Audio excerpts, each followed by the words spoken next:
and welcome to the Wild Wild West. My name is Richie Riche of the MHRC Network. Over is DZ representing his Los Angeles Chargers, and down below is Monsieur Jack Kenna representing his Las Vegas Raiders. Jack, just to kick things off, because obviously DZ and I have the bulk of the football news in a matter of speaking to talk about this evening, given the fact you had your bye week. I wanted to talk about the.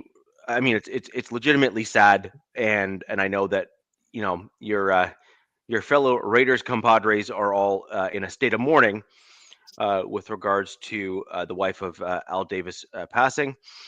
And I just wanted to pass along my condolences to you and fellow Raiders fans. That is always a sad day when kind of the staple within your franchise, the family that kind of took you to where you are today and had the fond memories for the majority of your fan base when that full changing of the guard takes place. Obviously, my Broncos went through a similar thing with the Bolin family. That's kind of who really did kind of the bulk of what we did as a franchise. Now, with that in mind, I do have a few questions about that. Does anyone know, including those Raiders fans in the chat? And I want to hear a bunch of feedback on this because I haven't looked into it, haven't had a chance to, but I am going to dig into it on my own after the show. What is the fate of the team? Because it was my understanding that it was Al Davis's wife, unfortunately, who just passed, who was the sole owner of the Raiders team. I only asked because I went through all of this nonsense as a Broncos fan, so I'm not doing this to pile on in a moment of mourning. I am literally genuinely curious. What happens to your team now? Has it gone into a trust? Has it fully transitioned, or do they even know? Like I'm genuinely curious. I don't know the answer, and I want to know if anyone else does. So yeah, again, I thank you, Richie. And again, when the Raiders are on a bye week, we're kind of looking at, hey, we can't lose. But in reality, we lost more than we ever could on the field in the way of Mrs. Davis. And like what Nav said, salute, by the way, Nav, Jack G. Yeah, she's the matriarch. She's the first lady of Raider Nation. I don't know. Again, it's all going to be Mark's because Mark's an only child. So his controlling shares are going to go to him one way or another. They're going to be flying, Mrs. Davis back out to Oakland to rest her next to Al. So, yeah, it's a sad day, but I don't know the answer to your question. I have not seen any information on that, but it does bring up a new point because Mark is an only child. Mark has no children of his own. The big thing is going to be, and he's in his 70s. So what happens when he goes? Who's going to run it? I have a sneaky suspicion who's going to be the one in charge is going to end up being, I don't know if he's going to have controlling shares. I don't know what he's going to do with it. There's been no talk on it, but I have a feeling that Tom Brady is going to take over the control, at least of the operation. Oh, God. Because you said something, Jack, real quick, because he doesn't have any children, right? Mm-hmm. Mark? Correct. I just saw a post, and not to make light of her passing, but I saw a post of like an old man. I think he's in England or something. He's like this wealthy guy. He owns like massive estates, and he doesn't have any children. And he like put out an ad like looking for a woman to breed with, to have a son to inherit, my fortune and my estate. I literally just saw this like a few days ago, and I'm wondering if Mark Davis is going to put out a similar ad because, you'd probably want it to stay in the Davis family, I would assume, and not let it go to one of these, conglomerate ownership groups that are, in my opinion, soulless. Yeah, I don't know. I mean, that's been like a big question for a while now, just because, again, since he has no children, and again, he's an older guy. What was it? I think it was last year. Nav, again, correct me if I'm right or wrong on this, but he showed up to one of these games like with this young, hot-looking 25-year-old blonde, and that's what, I was kind of thinking. I'm like going, well, is Mark using his money, and could that happen? To actually produce a child, to have an heir to his fortune. It only takes one. It only takes one. It only takes one. But that was kind of the thought of seeing some young 25-year-old with a guy who's like in his mid to late 70s and with the bowl cut. That looks kind of like, Dumber and Dumber. So I don't know. It's going to be an interesting thing coming up to what he does. And I think after this, knowing that now he's the last one, and I'm sure he's kind of felt this way anyways, because I'm sure with, his mom being 93 years old, it's got to be something on his mind. So I just don't know what he's going to do. And I think that's going to be the biggest question, going forward for the Raiders, in the way of the heritage of this franchise. Man, I could see, like, let's just say if the team does get sold, right? I can see it being sold for big numbers. I mean, I think what was the latest team to get sold for? Was that the Commanders, if I'm not mistaken? And there was was it the Broncos?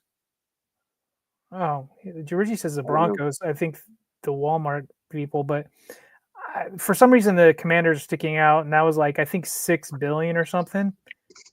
I could see the Raiders, especially with their that logo alone, going for a crazy amount. You know what I mean? That's a good question. Maybe we should look that up and see what the Raiders' net worth is at this stage, and already with a stadium as well, right? The Commanders, are playing in an old one, so yeah, this is interesting. But the Raiders were also, one of the last few remaining family-owned teams, so there's that. Yeah, I mean it'll be fascinating. It's definitely going to change the kind of some of the culture and the nostalgia of the team, at least for older guys that have been watching it for so long, and like Nav in the chat too. So right now, Las Vegas Raiders' worth is $9.3 billion as of September of this year. You say 9? 9.3. Yeah, I could see that go even higher. That's crazy. So, wow. Hey, what's up? Hey, Spence. Cheers, brother. Yep. Oh.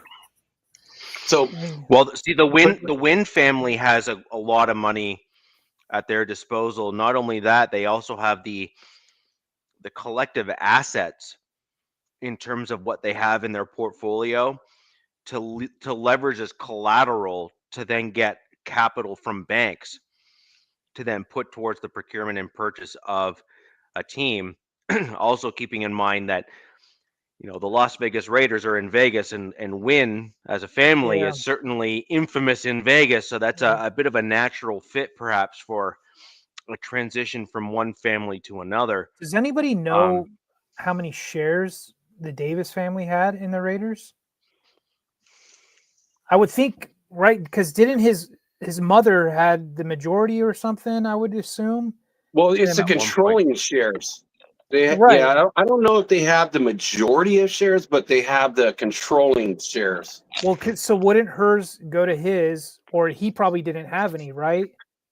Well, yeah, because it all went to Mrs. Davis. No. From what I understand, it became Mrs. Davis's team. Mark just runs it. Oh, she was minority. Oh, wow. Wow. Okay, so then the Davis family essentially are not they're not the owners of the Raiders anymore, unfortunately. Minority ownership, but I mean, we want to be cut and dry. Hey, Nav, I swear I heard it backwards. Wait a second. Now he's saying Mark. So Mark did have shares, so he probably inherited his dad's. He inherited his dad's. So his dad's will transferred Mark the ownership of the majority shares. Minority went to Carol. I think Carol's probably going to go to Mark as well then. Yeah, so now he's got majority for sure. Oh, wow. Now, the kicker here is now here's the interesting piece. I believe in the U.S. you have an inheritance tax. Mm-hmm. Yeah, there's ways around it, but yes. I know there's ways around it, but that doesn't mean that those ways were put in place prior to the passing of. Because if memory serves me correctly, one of the well, if they only own 40%, then Mark did not own the majority. Then So they must have sold. I mean, Mark has always had the majority ownership. When now, there's a lot of. I mean, I'm sure more is going to come out as the weeks go on, but this will be a story that we'll definitely be paying attention to, you know, for the foreseeable future to see what goes on with the Las Vegas Raiders. And that's also part of what I've read from, or like when Tom Brady, got involved in his group and they got that 5%. What's up, Winchell? But is that they kind of did that, and I'm going to guess they probably did Carroll's shares then on that again, because again, it's all about the inheritance tax. So, and so I heard that was part of the Tom Brady's process. a shareholder. So like I would just say what Nav just said. So essentially, Mark essentially has ownership shares. I mean, what's the right way to say this? You know what I mean? Like Mark's the owner, and everybody else are just shareholders. So what I got here, after Al passed in 2011, it doesn't break it up, is that Mark and Carroll own 47% of the Raiders. It was, if they inherited the ownership after Al's death, their shares are controlling the interests of the franchise. So they're at 47%, and everybody else has got like small pieces. Yeah, it's going to be, and you said Mark's 70, right? So he's pushing up there in age as well. Yeah. Yeah. So again, I don't know what he's going to do. And, that would be kind of interesting if Mark does hook up with somebody and, kind of pass down his lineage. But I don't know if it stands, if Mark were to go tomorrow, I just have a feeling, I don't know how those shares are going to be done, how they're going to be divvied up, who's going to have control. But I have a sneaky feeling that he's going to let the control, again, be with Tom, because, he's got the football background. Yeah, that's true. But I think, I don't know. I don't know if I want Brady. Obviously, I'm not a Raiders fan. I don't know how Raiders fans feel about Brady becoming potentially the, big time head honcho around there. Yeah, I mean, I guess it couldn't hurt, right? Who else? That would be the biggest questions. Like, who else would then take it over? There are worse owners to have in the NL. Yeah, that's than true. a guy like Tom Brady, who obviously Tom Brady obviously loves football. There's worse people to have as owners, right? Like they're just. I mean, I think football cost him his relationship with his wife. Essentially, I mean, there was some other stuff going on, but I think he essentially chose football over his wife, and that's what led to their divorce, among other things. Not to get too far. Yeah, and his wife, she's super rich and she's a beautiful looking, woman as well. And if he's picking football, over her, which that's a difficult thing to do. It's like, to sit there and choose that over your family. I don't know. I mean, I think that happened when he went to Tampa Bay, like when he chose to continue playing in Tampa Bay for Arians or whatever. Something happened. She gave him an ultimatum, if I'm not mistaken, and yeah. Yeah, that's brutal, but that just shows how dedicated you are then too. Yeah, I mean, very true in both, Richie. Yeah, probably did. He dodged a bullet as far as I'm concerned. If she's willing to go to the mat, so to speak, with another dude, there's some puns in there somewhere. Yeah. And leave Tom for the fact that he wanted a career and his wife had a career already as well. I think that says a lot about her, in my opinion, because they had kids and a family and everything else. And, working together on those sorts of things as a family is really the only way to raise, pretty solid kids. And I'm sure there's other issues, but at the end of the day, with kids involved and family involved and other things, really the family should be put first, in my opinion, if it's possible. You would And think these days, Richie, but that's Well, it's got to be deeper than that. You know what I mean? There's got to be a lot more going on than just that by itself. yeah, well, we'll see. But But but I do have a question to everyone in the chat. Again, that was my thought. What are like Ed, Jack G, Nav?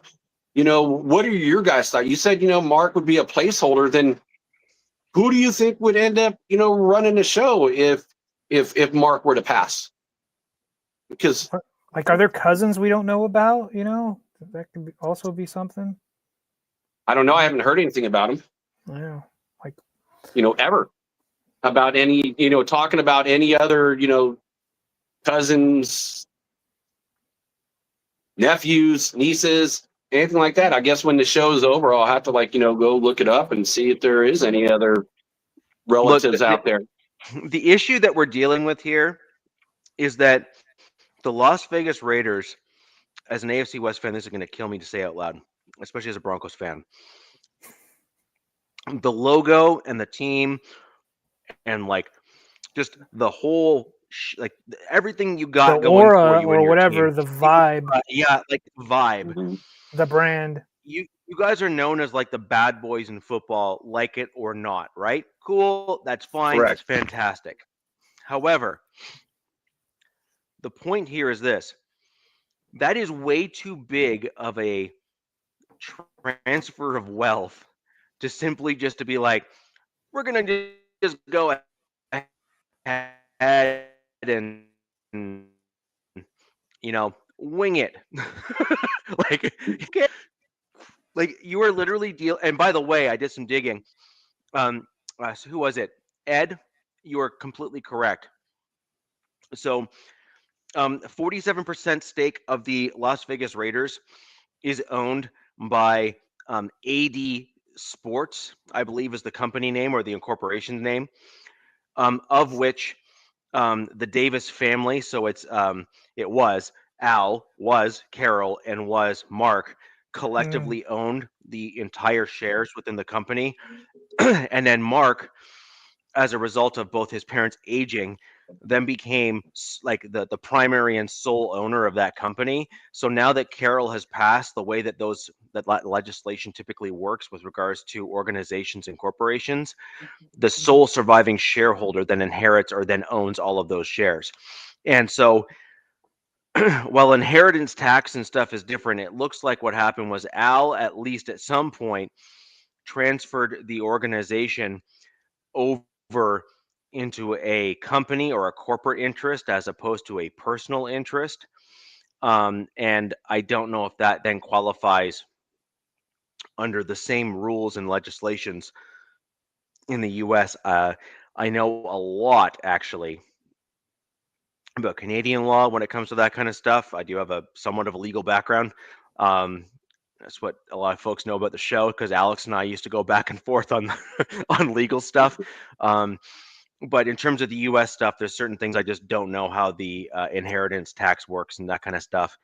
I do actually need to look into it just because I have relatives in the U.S. as well as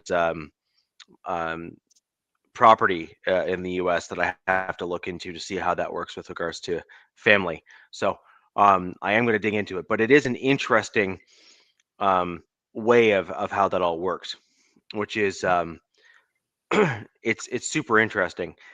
And so Navman, based on what you're saying there, that would be indicative of a corporation needing money by selling off about 20% exactly what I thought. To make up the difference of taxation of some sorts as it pertains to some kind of legal loophole with regards to inheritance and corporate ownership and all that kind of stuff. Either that or, and this is or, the family just simply needed some form of cash flow to sink into moving stadium, etc., in the transition to Vegas. And depending on how they sorted it out as a company, you can kind of do like investment shorts where you basically say, when we move from this area to this area, the net value of the team or the asset within the company is going to increase in value. And you can, in some regards, borrow against that net increase. And it happens all the time, by the way. So with the Chargers, And that's there's essentially what some, happened with the Chargers moving from San Diego to LA. right. And so there's some really interesting things that happen with regards to that kind of stuff. And it's possible that they were kind of doing some creative accounting within the company to really bolster things for the team, also bolstering cap and getting extra just raw cash to help pay for contracts and all that kind of stuff as well.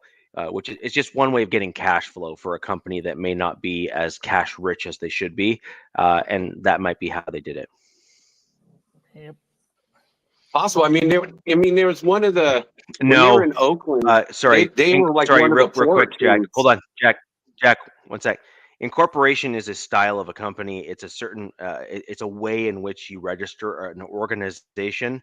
Conglomeration is totally different, and I'm not even get into it. But incorporation is one of the company types, if you will. So, like Apple Inc. is an incorporation. Like Apple is an incorporated company. And you can also have things like partnerships or sole proprietorships, which is the other types of organizations and company. This is the area of the law that I actually know like really, really well, like really well.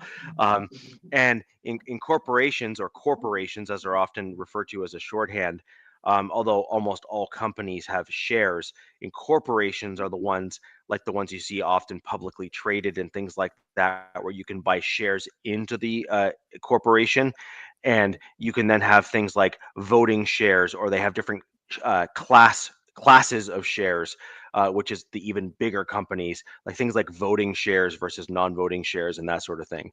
So basically, those shares are all broken out to allow a company to get capital or money so that you can invest into a company. And then as an investor, you're looking to then make money back. So for the Raiders, if I was a shareholder, I'd be looking for you to make money off of things like ticket sales, concessions, merchandise. I'd be Word. seeking for the team to try to maximize that so I can make as much money off of those sales and all that kind of stuff. So this is like business 101. This is kind of what is literally making America the richest country on earth. There's the concepts that I just mentioned there. But anyways, that's the economics lesson from the Canadian up north, just in terms of how all that works. And Jack, sorry for interrupting. No, you're fine. It's so. Yeah. Oh, hey, Spence, what beer are you on, bro? I'm on my first. Just starting about halfway through it. So, yeah. So that was one of the big losses, and it doesn't end there. So again, having a bye week, thinking you can't lose any more than what you did, and then just talking about Carroll, the Raiders lost. One of the all. All right, you're ahead of me. I'll have to catch up to you, your Spence. But so yeah, they've also lost one of their famed, players in the way of, number 43, George Atkinson. So George Atkinson, he died at 78. Okay. He went to, a college of Morrison Brown. He was a 7th round draft pick by the Raiders in 1968. And he played 10 years for the Raiders. And he actually played 1 year for the Broncos too in 1979. He was a strong safety, a small strong safety at 6 foot, 180 pounds, but he was vicious. He was one of those, players. Hey, what's up, Rick? He was one of those players, just a part of the famous Soul Patrol, group, where again it was like they would look at it like, who are we gonna get in fights with this weekend? Just he played pretty nasty. Everything he did. I sent you guys that, that video just to kind of check it out, see how he would tackle as being a smaller guy. So he would go at your head is what he would do to bring you down. Let it be like a forearm, to the face, elbow. Yeah, he was a pure nasty. He's like, you know what? He's all, I'm not trying to play, I'm not trying to hurt anybody. But if you're going to come across me, I'm going to make sure that you know that I'm there, and you're going to feel it. So he did some interesting things. I didn't know this. I didn't remember it at the time, but he did punt returns for the Raiders as well, besides being a strong safety. His very first punt he got as a rookie was 86 yards and a score. Damn. He was the rookie of the year, and he had a couple Pro Bowls. He went to 7 AFL/AFC championship games, 1 Super Bowl. Fun fact that both his twin sons, went to Notre Dame. So, my favorite college team. And you look at this, the Soul Patrol, group, you got George Atkinson, couple Pro Bowls. You got Willie Brown, Hall of Famer, a lot of Pro Bowls. Skip Thomas, Dr. Death, couple Pro Bowls. And so it was one of the most feared secondaries that is in the NFL or AFL history. Not counting Pro Bowls outside of the Raiders. These guys played 10 years together. And when do you see that? When do you see 4 guys in the backfield playing a decade together? No. So they've had, just on the Raiders, not counting anymore. No, it's not. It's not. And I'm not counting Willie Brown's Pro Bowls on this for when he was not a Raider. But between them, they had 10. So every year, one of these guys is going to a Pro Bowl. So that just tells you that all these guys are at the top of their game, and what made this, this backfield so fearsome. Let's see here. And again, he was so physical. He did a forearm to a 49ers tight end. And you know how, like, back in those days, they didn't have, like, the big face masks like they do now. They got the little small ones, or, just like a double type thing. And did a forearm and broke his nose. So that just shows you, and boy, it's like every hit, it would just go for your head. Like, again, it's like a forearm sweep. I wonder where the Pro Bowls were back then, Jack. They were probably in Hawaii, is what I guess. You think so? I mean, because to me, that's like the best place for a Pro Bowl, and now it's in Orlando or Disney or wherever that is. I miss them. I mean, that's when Pro Bowls actually meant something. Nowadays, these guys are making so much money that they don't want to play in the Pro Bowls. It's like, well, why would I risk my career playing a meaning? I mean, back in those days, I remember the last few years with the Pro Bowls, I think they were getting $10,000 a person. So back in the old days, when football players not only had to play football, but then they had to take a job in the off season because they weren't getting paid the way they're getting paid now. Yeah, I can see it. So maybe definitely back then in the late 60s, 70s. Oh yeah. Oh, that's what he said. Okay. And then, like, it was Russ Francis is who he broke with his forearm. And then all-time great Paul Warfield once said, if you don't account for Atkins and Jack Tatum, you won't be in the game for long without being carried off the field in a stretcher. So I thought that was pretty cool. George has had, what's up, Chewy? Yeah, he's one of the league leaders for the Raiders, all time in punt return yards. And he had 33 picks, 7 touchdowns between, kick or punt returns and interceptions and running them back. Thanks, Nav. 71 to really, it ended in Los Angeles. Never mind. I thought you were talking about the Pro Bowl. Probably played at the Coliseum or something, I would assume.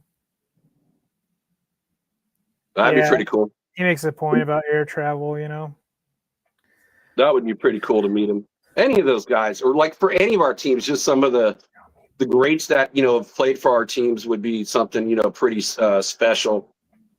So, and then again, the kind of the famous, like, so Richie, you mentioned earlier about, like, criminals, and this is kind of where it all kind of started, and he's one of the players that kind of started this in the way of the criminals when he go after Lynn Swann. So he did that. He did that 1975 championship against Lynn Swann, doing a forearm against him. And then in 1976, when we played him, they played him again, and Lynn Swann wasn't even getting thrown to. It was totally on the opposite side of the field, took a forearm to his head, and then, knocked him out of the game. And that's when Chuck Noll referred to Atkinson as part of the criminal element of the NFL. And so that's when they started, getting that reputation for the Soul Patrol. I mean, they were doing all this stuff beforehand, but that's when it even came more to light when, a defensive player getting a forearm to the back of the head, totally, unprotected, and, knocking him out of the game. And I think he had a concussion off of that. And then once, he retired, out of the NFL, he still had a lot of connections to the Raiders, which is kind of cool that he would kind of keep that. But, for him, he suffered also a lot of CTE, so he had a lot of concussions himself. Again, you look at the nature of the hitting back then and, the technology for the helmets. So he ended up towards his later days, he wouldn't want to leave his house. He said he would go 3 or 4 days without even leaving the house. Said he would just forget stuff, CTE? Yeah, CTEs.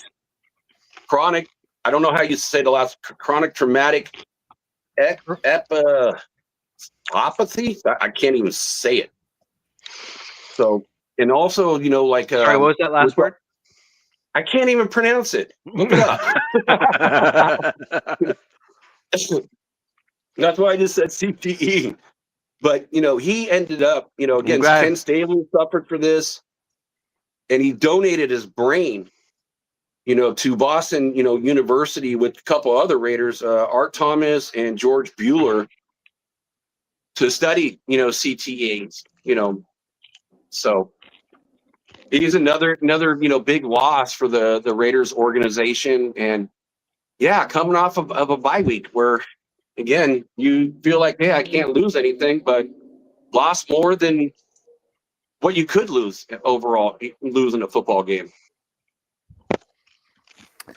Kind of real quick, this, one of my buddies was at Seau's. He had like a restaurant down in San Diego, and met Junior Seau the night before he took his own life. And he's got a picture of it and everything. I remember he was like, "Oh, dude, I got to meet Junior Seau, this and that." And, Seau was like, especially when I was a kid, was like a god in San Diego, especially being a local guy. And then he got to meet him, and then we find out that news. It was like, oh my goodness, like. But then when you find out about CTE and what it's done to players and how it affects their lives, it's pretty devastating stuff, man. Yeah, it is, and that was a tremendous loss. I've always respected Junior Seau. I love the way he played. He was tenacious. It's like I didn't like playing against him, but it's kind of also like Richie's defensive end. It's like you see these players, and you don't want to see them on that Sunday because they're that good. But and then you always look at it in hindsight. Hey, it was a privilege to watch these guys because you just look at the talent and respect it. Yeah. Yep. So I just real quick, I dug into a little bit of the Raiders ownership group and timeline. I said I'd do it after the show, but Jack, I got curious because you kept on going into it. So that makes me want more information. It's just the way that I roll. So interestingly enough, Al Davis actually sold 20% of the team in 2007, several years before he died, knowing that the team and the company was going to need extra liquidity to manage his passing, estate taxes, that sort of thing, as a result of his passing, and also have that money being able to be invested for a period of time to allow that money to grow as well, to help cover the gap. They only ever owned a total of 67% of the team, the Davises. And the rest of it, when they purchased it, was owned by a collective of conglomerates. So, okay. And so they now own the conglomerates, or the other elements of the team, own 53% of that team. And that was as a result. And in fact, it's slightly less than that now. I actually believe it's probably less than 47% or less than whatever the number you gave was, because Mark Brady Davis, got 5. just like his father, recognized that the team needed a little bit more liquidity within it as a result of his mom being 93 and then the remainder transfer coming over from her to him, which again triggers much of the same stuff that it did for his dad, and or some of it at least. And so as a result, Mark sold off an additional 5 or 10% or whatever to a collective group of the team, to then have that extra money at his disposal, as a result of pre-planning, if you will, to keep it within the Davis family. Now, this then goes down to the same stuff we were talking about before. The guys, he's like, what? Mark Davis is 70. The Davis family has done very careful planning to make sure it stays within the Davis family. And yet there is seemingly no heirs within the Davis family to hold on to this after Mark Davis has passed. Right. Which then leads me to believe that Mark Davis is going to be going through speed dating of 25 to 30-year-olds, to find a future Mrs. Davis, to have an heir or 3 in the near future, because that's really the only way that this team is going to be able to stay within the Davis family. Yeah. And so, but I'm just looking at, and by the way, that's a joke in some regards, but at the same time, if we're going to be honest, like the Davis family has done an awful lot of future planning here to keep it within the family. So, I mean, it would seem. So I wonder if Al's rolling in his grave. Outlandish for even Mark to go down what he's gone through here. Like, you'd think that he should just sell the team. I want to know what Al was probably telling No, Mark. it seems that Mark has actually learned from his dad about the. Well, I'm looking at what Mark has done recently, and it's basically exactly what his father did in the latter years of his life, and Mark is clearly doing the same thing to prepare for the same thing to occur. I meant it jokingly, Richie. Like, what? I bet you Al was like, "Hey, dude, where's your wife? Like, I need I need some grandchildren, man. What's going on?" Well, and I did look it up. Does Mark Davis have any family? And it doesn't bring up any uncles, cousins, anything. It just talks about Al and I believe a cousin or brother died in 2011. Yeah, I think Nav put that up. Jerry Davis, if I'm not mistaken. Yeah. But anyways, I think we need to get on to talk about the games that we had this past weekend. What's up, Willie Wayne?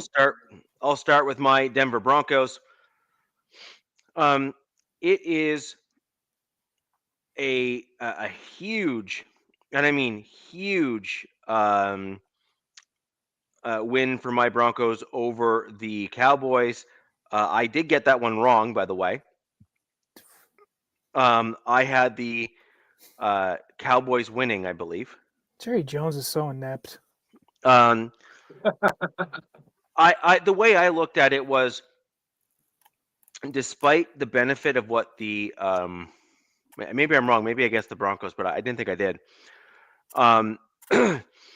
The Cowboys are such a good offensive team, and the Broncos had struggled up until that point with their offense kind of starting things off. Those last 2 New York teams. Yeah. And so to me, it was a red flag, like literally a red flag for us to be able to win that game, because, if you're down by 21 or 23 or something like that, and a team is able to play a bit of a game of keep away, if you will, it really does put you at a disadvantage.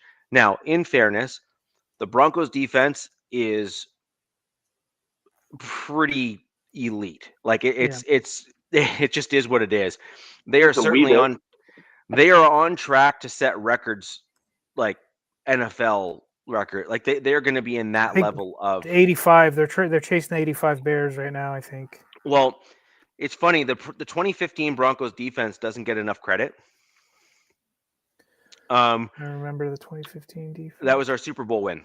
Okay. Vaughn and everybody. Vaughn and that group. because the 2015 Denver Broncos defense literally carried that entire roster into the Super Bowl. Like, we blew out the Panthers, the number one Panthers offense that year, and made them look like JV league. Like, it I was mean, that bad. saying, there's that saying, Richie. Mm-hmm. Defense wins championships, buddy, right? Like, so Yep. again, now what the Broncos are starting to have now, and I'm going to get into a little bit of inside baseball for those folks that don't follow the Broncos, but certainly some things you need to pay attention to here. If you remember, I was dreading Matt Pert playing at left guard when we lost Ben Powers. I did not think that he was a good guard. I didn't think he was a good option. And I wanted Palczewski or someone else to play left guard. Well, enter stage left, Alex Palczewski comes over to left guard, starts there for the first game, and killed it. The run game looked awesome. The pass pro, he's getting better at it. And all of that from an undrafted free agent. It's pretty impressive, especially an O-lineman. Yeah. And he's an offensive lineman. In addition to that, he is a serviceable, if not above serviceable, right tackle, and was actually slated to be a right tackle for the Broncos potentially of the future. And again, all of that from a UDFA guy. I mean, you've been kind of talking about this guy for the last 2 weeks, I believe. Yeah. I talked about for the last 2 weeks, but I mean, DZ, you've been a fan of the show in the chat, and now co-host here. You've heard me talk about him over the last couple years, actually, on the show, in terms of how I was not worried when Mike McGlinchey got hurt because Palczewski was going to step in. He was actually a better run blocker than McGlinchey was, certainly last year. And then similarly, we're seeing some I don't say near identical, but certainly similar traits from a guy named Frank Crum, who is he looks like a big angry Viking when you see him on the field. He's just got like that bleach blonde hair that's like shoulder length, and he just looks like a dude from like a Norse movie of like a dude that would be like a berserker. He just looks very big, very angry. He's a large human. So tripping on shrooms, going butt naked into war. Something like that, yes. Although without the shrooms bit, he's just going butt naked, killing people in war. But yeah, he's looking like a really, really good again, UDFA that the Broncos picked up that was super raw, but they were willing to stick with him because they saw the athletic traits, right? And so anyways, the Broncos have gotten incredibly lucky at the offensive tackle position in finding incredibly talented raw talent, and they've been developing them. And what does that say? You guys have that's really a team. good. That's a team, a scouting team, and also coaching staff. Yeah, very good offensive line coaching staff, because I can say we don't have that right now. And what you're saying is pissing me off, because we could have that, and then unfortunately we have to get guys who come from somewhere else. Yes. Who try not to pick up bad habits, you know what I mean, from the current offense. But that's good. I mean, dude, a UDFA becoming a starter, like, that's no joke, man. Especially as an offensive lineman, it's almost unheard of, right? As an offensive lineman, it almost never happens. Almost, yeah. No. Well, and you look at like how deep I'm looking at all your guys. You know, Matt Pert. Is on IR. Ben Powers is IR, and so you're getting guys like that, and the other guys are all on IR, and they're showing up and they're doing their job. It's like, dude, I wish my team would start learning how to do some of that. Yeah. So this kind of comes from the general consensus here, and then the other guy we were really missing is Nick Gargulio, or whatever the heck his last name is. He's also on IR there, Jack. If you look at that list. Yeah, okay, I missed him. Yeah, I see him. Yeah. So he was the guy that I was mentioning in our kind of earlier shows prior coming into the 53-man roster cuts. Like, he was a guy I was mentioning to you guys. And I think, DZ, you even mentioned how good he looked in one of the preseason games when you were watching the Broncos. he was absolutely going to be on the 53-man roster. Nick was. He was that good. He was looking awesome. However, the problem he ended up with, he got hurt. Well, he's the guy that would have actually stepped in for Powers, for example, when Powers got hurt, and you would have noticed no drop off. Like he was playing that well in preseason. So the Broncos have done an incredible job at drafting key guys for traits and working on their development structure. Now, I still think that there's some gaps on the Broncos offensive line overall. I think that you need to draft angry run blockers and then look to develop their pass protection because in my opinion, and I've gotten into heated arguments with folks on X and other Broncos podcasts, but so far I've had a hard time finding a scenario where I've been proven wrong when it comes to the Broncos in this regard.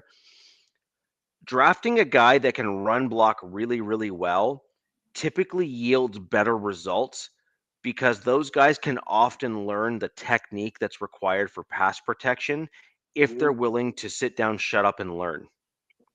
And so it's a combination of personality traits and like identifying those key characteristics that ensure that the person's willing to sit down and learn from an offensive line coach and have the pass and the run blocking traits of just being an angry dude when they need to do it on the field. And my case in point in that regard is a guy that basically went overlooked by a ton of other teams in Quinn Miners, who is now one of the top guards in all of the NFL. Yeah, he was the highest rated right guard this last week. Yes. Yeah, he was the highest rated right guard in out of everybody last week. And he's the big boy, 6'3", 320. Right. So he is the type of lineman that I want on the team. I want a guy who's 3+ ish. I want a guy who is a mauler in the run game. But then what Miners did over the first 2 years of his career in the NFL is he learned the technique because he was willing to be coached to learn the pass protection side of the game. And now look where he's ranking. He's ranking the top guard in all the NFL in terms of rankings and stuff overall. And that's the type of guy that you want on your roster. You want a guy like that. Yep. So the other thing we saw is the rookies start to kind of show out a little bit in this game as well for the Broncos. We saw Harvey. We saw Harvey had a game. Franklin. We saw Pat Bryant with one heck of a touchdown in the end zone. That was a just fantastic play on his part. I mean, a good throw on Bo Nix's part as well, but a fantastic catch on Pat Bryant's part That was as well. his first touchdown? His first touchdown in the NFL was like postcard worthy, and that was his first touchdown. Yeah. Like it was not even just like a cupcake in terms of like a throw and stuff. He had to actually work for that, and good on him for making that catch and showing why he was drafted by the Denver Broncos. So that was all good and fun and games and all that good stuff. Now, Broncos got some bad news though as a result of this game as well. And it's what prompted some of the news that you saw over the course of this week. Yep. My guy, Nate Atkins, got hurt, and it's looking like he's going to be out for a little bit. And there's rumors that it may be more than just a little bit as well. He is far and away the most elite run blocking tight end, or at least well-rounded tight end on the Broncos roster. Not even close. We also got news today that Lucas Kroll, who is kind of a little bit behind Nate Atkins, but not by that much, got news that his injury was season-ending. Oh, and he was going to have to go for surgery, or at least what happened to darn near him? close to it. He got hurt weeks ago. Okay. And they thought that he'd be able to come back in a few weeks. And then it flared up as part of his recovery, so much so that he's having to go for surgery. Oh, damn. wow. And so we were hoping it would heal on its own, I'm assuming. They were working with him on like the rehab method, which is, it's actually the better method to get guys back stronger because they're not basically sidelined and doing nothing. You Right. try to ease a guy slowly back into it to allow his body naturally to heal it stronger and better. Problem is his body didn't do it, and he ended up hurting it more. And so he's having to go for surgery now, which is unfortunate. So that has put the Broncos in a position where we had to actively go out to try to find a tight end. And we ended up signing Mercedes Lewis at the young age. I mean, Young the age. young age of Spring 41. chicken. Spring chicken, 41 years old. That's me. That's damn near me out there. I'm like, there's no way. There's no way that's happening. Like, man. Nope. I get PTSD thinking about strapping it up, going and play NFL right So now. again, I want to just mention that when Mercedes Lewis was drafted in the NFL, Jake Plummer was the quarterback for the Denver Broncos. Oh, jeez. Okay. There are many that know who Jake Plummer is, and they know exactly how long ago that was. So, we'll call that for what it is. Also, Broncos country, I am available. I mean, I don't know if I technically qualify as an international player. Can you but catch though? I can. Okay. Yeah, I think you would. I'm pretty sure you would. You're not from the United States, so I got pretty big hands. When I was at the stadium last, I was able to catch a football, blind catch over my head without looking, and brought it in. It's on tape somewhere. So I can catch, and I'm very good at it. And I played a contact sport, so I have the resiliency. I'm more than willing to step in at the tight end position. Certainly something I think I'd probably be pretty decent at. And I'm also willing to double down on the defensive side of the ball because I would absolutely love to hit people too. So call it a dual threat player, ready to step in when and where needed. The other thing that is going to be interesting coming up this week. I'm just trying to picture you out there right now. Right. So the other thing here is the Broncos are getting Dre Greenlaw back again from his 1-game suspension because the ref got butthurt by Greenlaw saying really mean words to him. We never heard anything more after we discussed this last week, did we? No, there was no quote from the thing or anything like that. Yeah, I didn't see anything either. The one thing that really did annoy me about that, again, I don't want to, flog a dead horse or anything here, Right. but the one thing that really irked me, and it still is the fact that I never heard anything public that coming out about that ref being disciplined for shoving Justin Strnad. Okay? Like, if you're going to fine the NFL guy for saying really mean words because your feelings got hurt, then on the flip side, if you physically hit someone or push someone like he did intentionally on the field as an NFL ref, I want that dude disciplined too. So wait, There's a lot of things. Okay. There's a lot of things I would wasn't love here to do to these refs, Richie. I have a question on that. So he got a suspension for talking smack to the ref. Did he say something like, "I'm going to kill you"? I'm going to go beat you up. I mean, what did he say to do that? Because picture like that 70s. Okay, we just got done talking about this. It's like in the 70s, man. All the head coaches would go after the refs and say all those things. So in today's world of 2025, who says, you suck as a ref is going to get you a game suspension?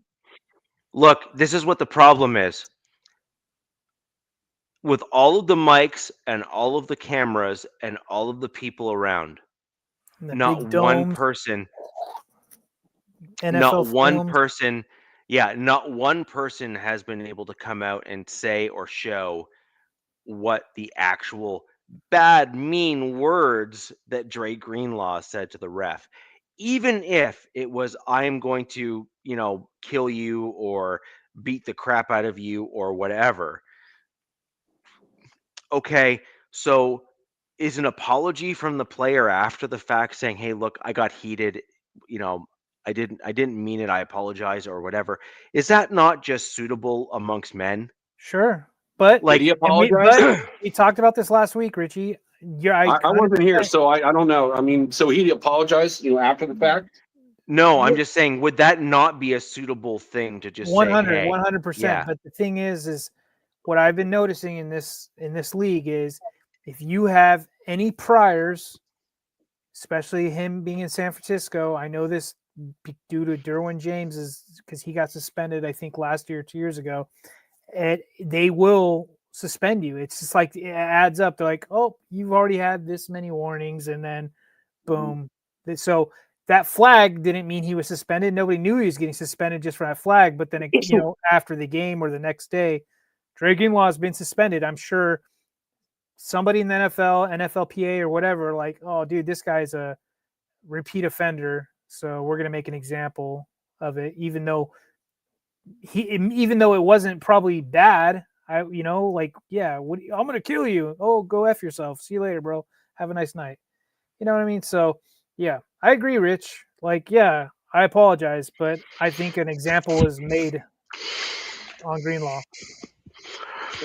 right." But There's certain things that sorry, you can Jack, say or do, just but I just wonder. I was just trying to look up, who's on in the NFL Player Association. Who's the ones that making this call? We don't. I don't know that 100%, Because man. it is run by former active Player. and former players. So Yeah. I think the guy leading it right now is a punk. I think I saw like a story that came out a few weeks ago. I was just like, what the like? But yeah, I know like this much about it.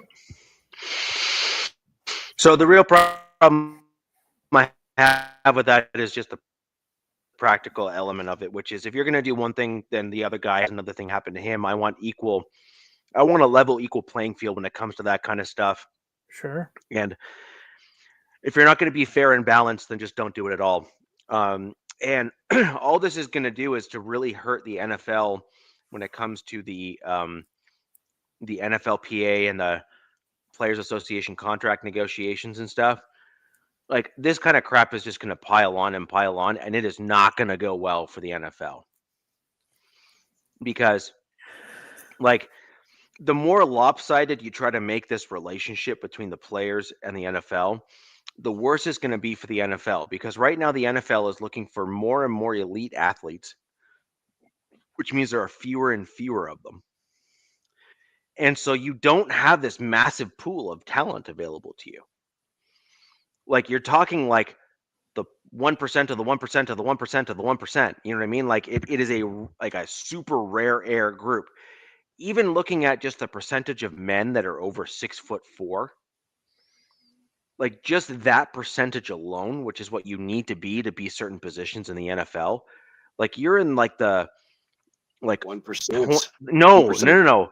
You're in like the 0.3% or 0.4% of the population in that height and size range. So you're talking such a small percentage of people that are able to play that are that size. It's really, really interesting. And it's gonna be a difficult thing for the NFL to overcome and that sort of stuff. But back to the Broncos game. We signed Mercedes Lewis. I do believe he's probably going to be called up because he's a vet. He's a savvy vet too. And I also think the Broncos, as a result of the tight end, because Atkins will be inactive and all that kind of stuff, I do expect to see one of our practice squad guys in addition to Lewis being called up at the tight end position. Do you know which guy? Do you think? I'm thinking Murtag, the international player that we have on the practice squad, might get the nod to come up for a couple plays here and there, simply because the Texans are a big team and they're going to be a difficult out for the Broncos in this coming game here. And if I had to guess, I think that the Broncos are going to try to pull out a bit of a wild card that may not have a lot of tape on him just to kind of overcome a really good Texans team. He is also a very big and very strong guy. And so I think that he may well be used as that like inline blocker type, which is really what the Broncos desperately need. And as much as I like Adam Troutman, generally speaking, if I'm going to be perfectly honest, he is becoming more and more of a liability rather than an asset to the Interesting. team. Pardon me? I said interesting because that's a guy you've talked about a lot. Like Is him a Trout. lot. Like I love him because he is the or was, sorry, I'll use was because I think he's progressed a little bit where it's difficult for me to speak to him in the same way. He is getting called for too many penalties for me to start touting his praises. It's one thing to have a game where you have a stupid ref crew that just kind of calls something dumb. Cool, let it pass, right? Like it is what it is. I'm not going to hold like one dumb call from a stupid ref against you as a player. The problem is that he's having the games stack up now, where we're talking 4, 5, 6 games where he's kind of making the same dumb mistakes. And I think he's making those mistakes because his body is probably starting to break down on him as he's getting older, which is fine. He's playing an absolute legit violent sport. So I don't even fault him for it. I totally understand. But at some point, if your body continues to fail and you're not able to adapt from a technique perspective to overcome it, you simply need to move on. And I think we're kind of getting close to that point with Adam Troutman. Wow. I would have never guessed you saying that. That's I'll be honest. Yeah. So, but Atkins is effectively my new Troutman. Like he's the guy that I think, like when you look at him play these past few games, he has been the glue for the Broncos in terms of what he's done. Please stop reminding me. Was that what? That wasn't Wattenberg, Yeah. was it? Well, no. He was the tight end that pulled that crap. Yeah. Oh, it was the Yeah. tight end. Okay, yeah. Yeah. Yeah. Navman is correct. So, but then he also has like two or three, key plays in every game, like where he catches a ball or blocks for a run or whatever. But the problem is that with Adam, it's always this like, where's the balance, right?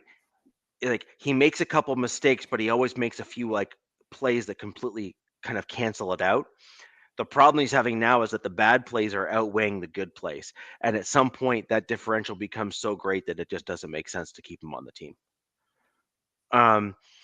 Which is unfortunate because I do think he's that like lunch pail type guy. I think he's that dude that like you want on your, like you need a few of those guys on your roster. Like I have a metal lunch pail. I come into work, I drive like a beat up car because I just don't believe in going and buying like the fancy stuff. And they're the dudes that typically last a good amount of time in the NFL just because, they just grind their way through everything. Yeah. So anyways, it is what it is. A few things that I want to bring up with regards to the Broncos game, just overall, it's just kind of quick hits. Number one. Oh, you have one more player to talk about too. Your all-world, cornerback.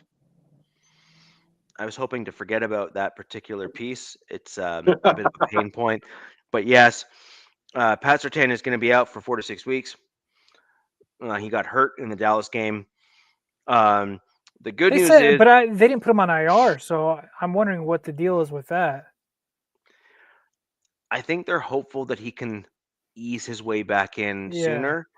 And I also think that they're looking at the Surtain injury and saying, we have other guys that have gotten hurt that we're willing to put on IR and perhaps not bring back if we end up getting something else. Well, and you can only have 8 guys on IR, right? So how many Broncos are on IR? A few. I think like what, 3 or 4, right? Definitely Emerson, not what Drew we Sanders, have in LA. Garrett Wallow, Johnny Walker, Nick Garlio that you mentioned earlier, Lucas, Ben Powers. Yeah, I think they're probably at the limit. We're at 8. Dude, God, that just happened quietly. Right? I think of your team with injuries. DZ, I don't really think of the Broncos like that, but I see their practice reports every week, and I'm like, oh, I think heading into the Broncos or the Cowboys game. They had like 2 guys on the injury report, and they were both full, ready to rock. And I'm like, God, wouldn't that be nice? Instead, every week I got to look at a CVS report and try to, CSI it and be like, man, is this guy going to play? Who are they bringing up? And I look at the Broncos and even the Chiefs. Chiefs are the same way as the Broncos, just really healthy, or they just have a certain way of reporting injuries. I'm not 100% sure. So is it well, let me ask you this, guys, because I'm looking at this right now. It says I counted up the Broncos. There's 10 guys that are listed on IR. So I'm going to guess you could have 8 for the 4 games, and then the other 2 that I see, they must be out for the season. Yeah, some guys are out for the season. Yeah, you have guys that probably went out during preseason or whatever. Yep. And Johnny Walker went out in preseason, and he's gone. He's not coming back. But he's another guy, one of those guys like Jonathan Cooper. He's an edge rusher that I swear next year he's going to pop. And you're going to see him come out and be another one of those annoying guys that you're going to be pissed off about, that the Broncos found in like the late rounds or UDFA, that is just going to annoy the hell out of the competition because he's going to do well. Like he's one of those guys. I can see that. Who the F is this guy? I don't want to see that. You got enough good edge rushers. I'm tired of it. But yeah, Jack, they can only bring back designated to return. So like this year, the NFL did like 2 different IR deals. They had like the designated return. But yeah, you're only allowed or allotted 8 guys you can bring off of IR throughout the season. So that means there's some tough decisions to be made, and I think there might be one being made with my team where they might not bring this guy off IR even if he's ready to rock, because it would his position and value and whatnot. And we're going into week 9. There's still plenty of games to go, so it's a delicate process. It's a lot of loopholes, as Nav puts it. Mm-hmm. Yeah, we got, and then when you come back, then you have 3 weeks, because I got 2 guys that are coming back from IR in the way of Aiden O'Connell, AC-12, and Lonnie Johnson, the safety, got hurt, in preseason. And then once you come back, you have 3 weeks to figure out, okay, are you going to be a permanent IR for the rest of the year, or stick on the roster? Yep, it's definitely interesting, because when a guy goes IR and you already got a ton on there, you're like, God, man, like, just how do they do it? We'll figure it out. Yeah, so I think with what we're seeing right now, I think that Drew Sanders will eventually be coming back. I can see that. I'm not sure when, though, because Sternad's actually starting to play halfway decent. He's struggling in certain sections, but he's actually starting to improve overall. And so I think that he deserves some credit for his level of play. I'm still not a huge fan of his, but I was going to say next week you'll say you want to cut him. No, I'm not a huge fan of his because he's been inconsistent in a bunch of areas and has been over aggressive in others. And so sometimes that over aggressiveness pays off, and sometimes he just absolutely looks like a fool. Right. I kind of, this is going to really piss off a whole bunch of Broncos fans, but I see him very much like a Justin Simmons. That's not good. Sternad is a really good player in certain circumstances and scenarios, and looks really good, and is starting to gain accolades within certain Broncos country fans and podcasters and stuff. But if you're truly assessing kind of the overall, like the kind of the big picture stuff, he runs the risk the way he plays, because he goes for the accolades, like the personal, the PBs and all that kind of stuff, like the personal bests. He can get caught where he can bite up or overextend himself on certain plays and certain things to get out of his lane. And then it's actually detrimental to the team, because a lot of the defenses, and D said, I think we talked about this last show, Jack. I know that you weren't with us then, but um, a lot of these defenses are predicated on your lane, so staying within kind of your gap assignments and all that kind of stuff, Mhm. and then within the scheme, it's a matter of who you hand off that coverage to as the player transitions across the field, or if you are meant to play a hybrid man scheme where in certain sections of the field there isn't a handoff, but in other sections of the field there are. So like sometimes they'll have, say, like the safeties play man, but then the corners play zone, or they'll have the DBs play zone, but then everyone else play man, or a combination thereof. You can do all these different things on the field, and different schemes are handled a different way. Like sometimes some coaches and coordinators will have the left side be zone and then the right side be man. Right. Right? They mix it all up in order to try to overcome certain behaviors on offenses, and also mask certain deficiencies of certain players. But either way, the point here is Stranad is overextending certain sections in certain areas, and as a result, he sometimes,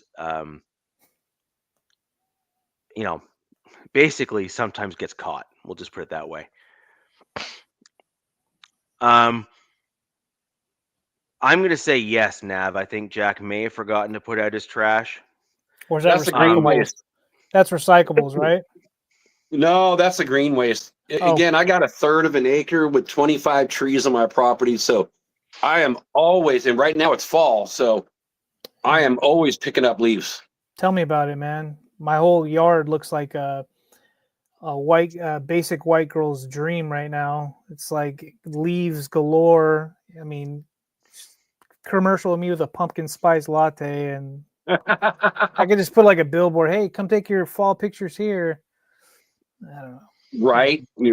Same here, bro. It's like, it doesn't end until like, all my silver maples, I have 4 of them, and they're taller than my 2-story house, and they got 1 billion leaves apiece. And literally after like a day and a half, I got to blow again. I could blow the decks and get them all on the grass. And I have 22 oaks, red, white, and I've got a couple other different trees. Yeah, he's got 1 more acre than I do, but I've got 22 on my 2 acres. Wow. And then 3 sides are surrounded by trees that are, so yeah, I blow and then I mulch, pause, as the kids would say. But yeah, I'll do the backpack blower until my back starts killing me, and then I'll just jump on the mower and I'll bag up. But it's been so dry that I try bagging and it's just dust galore. So do you even just try to just bag it, or do you have to like mow it? No, so because there's so much. My mower has a bagging system, and I've got bags in the back, so it will mulch it up. Nice. And then when those get full, I drive it out to the woods, dump it. But it's a process.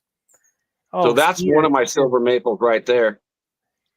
That one's the youngest one, so it hasn't really even started dropping leaves yet. Yeah, all our trees are just starting to drop right now. Do you guys not do bonfires? Yeah, we do. I've got I used to burn stuff on my driveway because I just got like a crushed asphalt driveway. So I would get everything and just do it that way.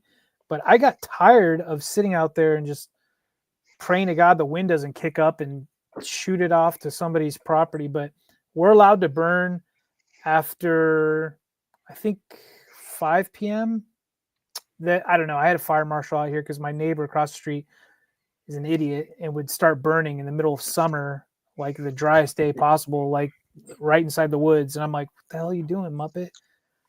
Yeah. But yeah, we're allowed to burn. You just do it at certain times. And, it's fun. When it gets colder, I'll probably burn. But for now, everything goes out into the woods. I've got I can't burn where I'm at. I'm in the city, so I'm in the county and I can't burn. Now, you never have to buy firewood. At least, you got that many trees. Isn't I don't know if pear wood's good. I was like, it's probably good to burn.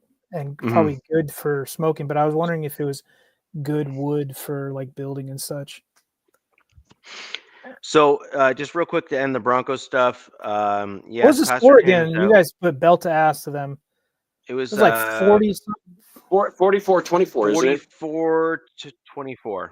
I was pissed. I'm like, God, this Cowboys defense is trash. God bless them. I was like, Yeah, hoping at least it would've been a 44-24 better- from my Denver Broncos.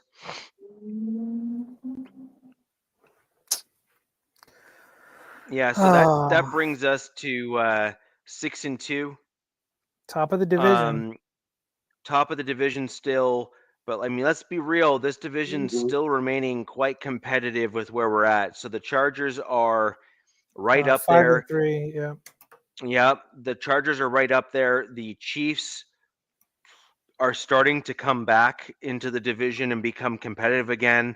They're getting a lot of their players back. So, there's a reason why our show's theme tonight is the race stays tight. Like this division, as all the teams start to kind of bring themselves back up and all that sort of thing, we are all pretty darn well coached. And transitioning to DZ's team, Yep. about KC, a couple cool facts that I saw. Patrick Mahomes, the 9 years he's had, he tied the record with Dan Marino for the most 3 touchdown games in the first 9 years of a player's career for a quarterback. Travis Kelce tied the Kansas City record for touchdowns with Priest Holmes at 100. So a milestone for each one of those guys. These are like days that I'm glad we don't have a Chiefs rep on here. Well, yeah, hey, and I was actually really sick. We got smoked, and again, I will say this: that was the worst game that I could ever recall. When you get 3 first downs, you get 6 running plays by you have as many 3 first downs in the whole flipping game. So, it was bad. It was bad. So, okay, we'll move on. I'm done with that. Don't want to relive that. Well, so go ahead, DZ. That's overall, the Broncos obviously kind of had a trouncing of the Cowboys. We had a bit of resurgence from the offense. I do want to make one quick comment, though. Actually, Nabman brought it up. Although I'm going to take it a step further. That was Bo Nix's best game I have ever seen him play in the NFL to date, and it's not even close.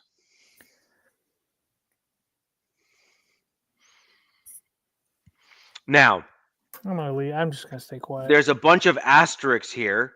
The defense sucked. The defense sucked, and the defense sucked.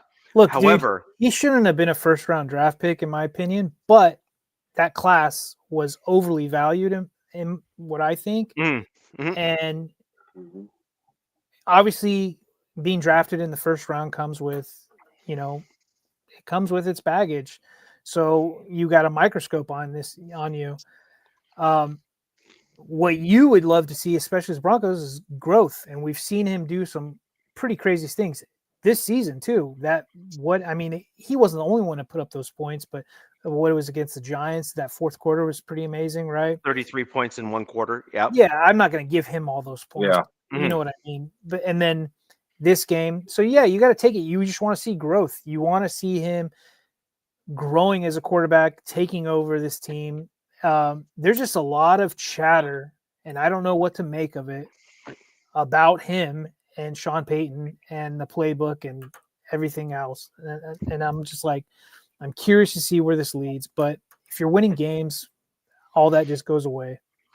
Yeah. So one last thing, and then let's talk about your Chargers, and then we will move on to a brief look ahead at the week ahead. Sure. But the one thing that I think you're going to start seeing is Sean Payton had 2 major issues on the offensive line.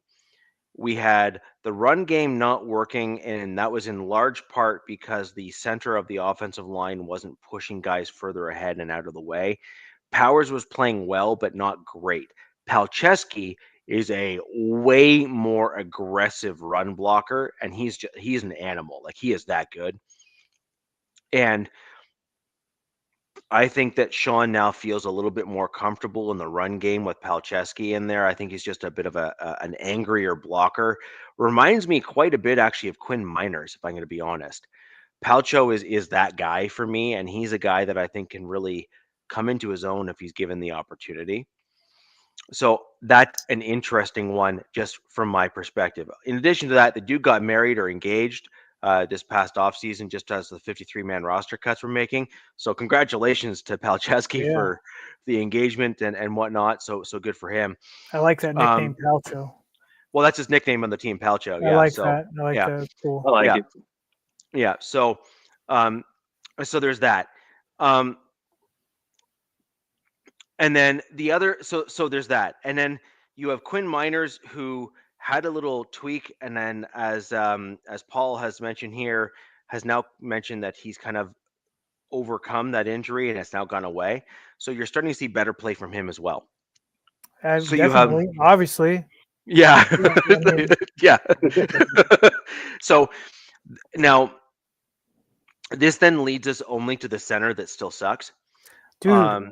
All three of our teams have the center effing debacle, man. And it just seems like these coaches are set in their ways. They know something we don't know. I don't know. I'm like, So I have some additional color commentary on that very briefly.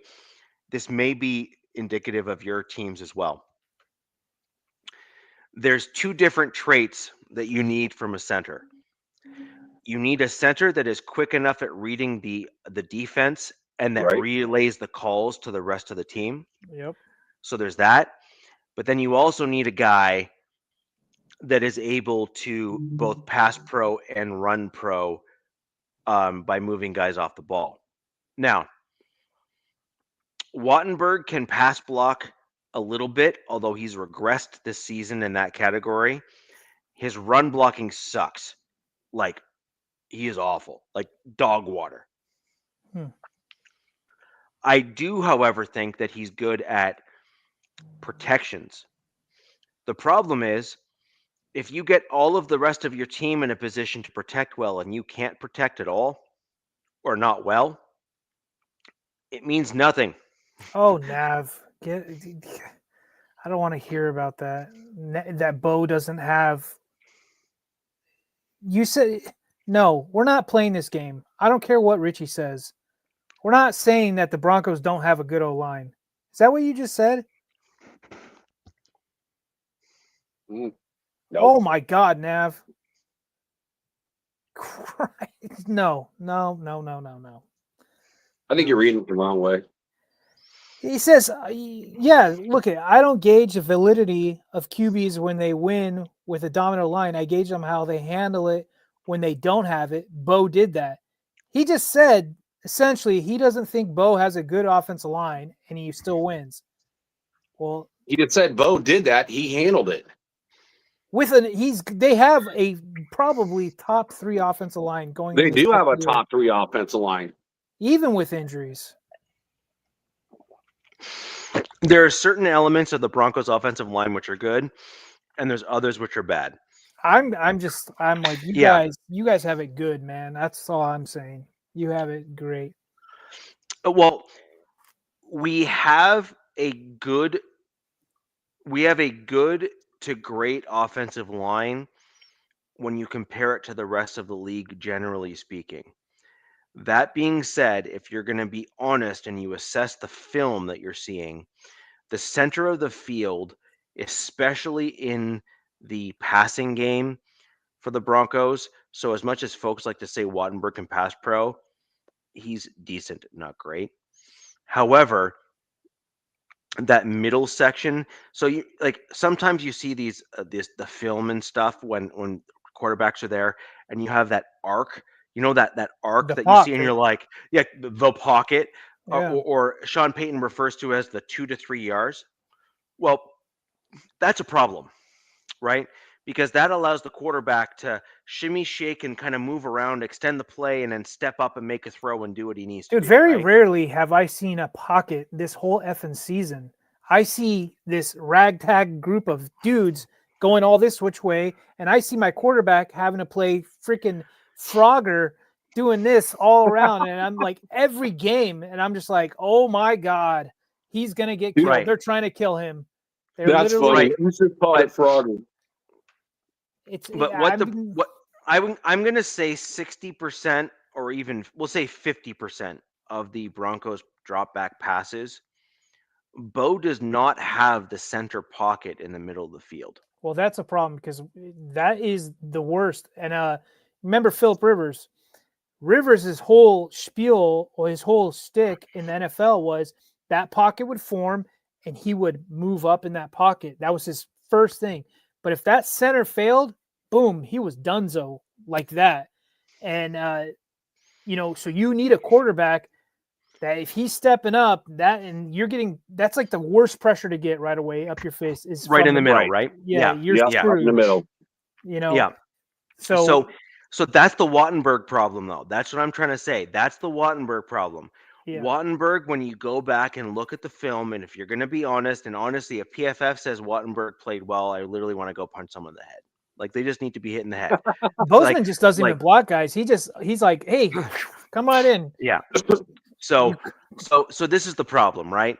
And again, like DZ, you're seeing that with your center. I'm seeing like a 50% kind of general success rate with Wattenberg. Like sometimes he guesses right and sometimes he guesses wrong, Yeah. which is kind of which kind of tells me that he doesn't actually have the physical traits to do what he needs to do.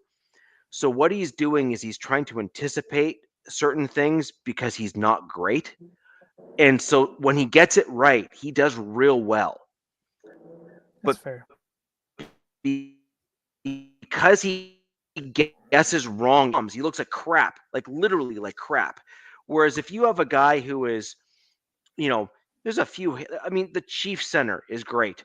You have a few other centers. I think the Lions and a couple other guys, they have like centers that are just, like Ragnow is insane. Right. So I think Kansas City too, but Kansas Humphrey. City, Creed Humphrey. Yeah.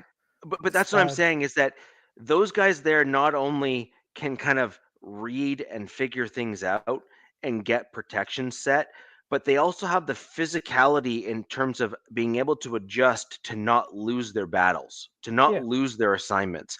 Yep. And Wattenberg doesn't have the we'll call it the recoverability rather of a player. Yeah. I got spoiled for 2 seasons with Corey Linsley. Right. Who was elite, elite top at the time center in the league and top 1, top 2, something in that range for sure. He was just so good. And then when he went away, the cards came crumbling down quick. And they haven't it hasn't recovered since, to be honest with you.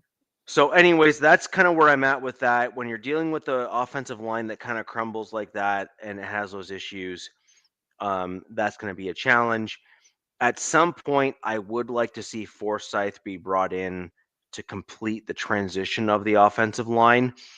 And I think that might happen after the bye week, if I'm going to be honest, because that gives Bo Nix a full kind of like week and a half sort of thing. Do you have the same bye as us, week 12, I think?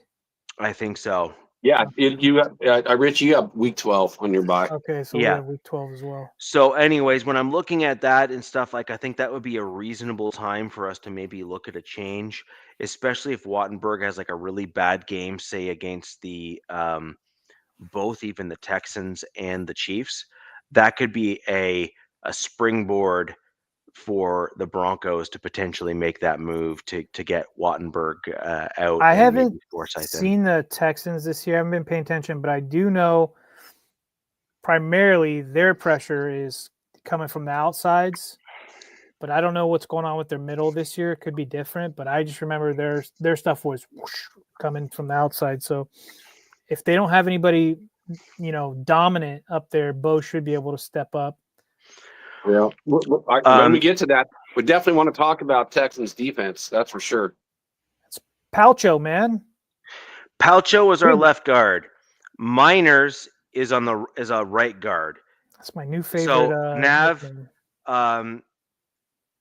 I would like you to square that round peg for me because there's a center in between them, and I don't know how bailing out of a right guard for a left guard or a left guard for a right guard is even possible. Like a pulling guard will always go to, at minimum, to the right-hand side or the left-hand side of the other guard, if not to the outside flanking the tackles. So I have no idea how that works, but I will say that both Palczewski and Miners are bailing out Wattenberg. Wattenberg is getting helped by Palczewski and by Miners. Well, yes, he pulls left because the center blows goats. Yes, I have watched the tape. The guy that you're referring to is Wattenberg, the guy with the long hair that looks like a fat hippie.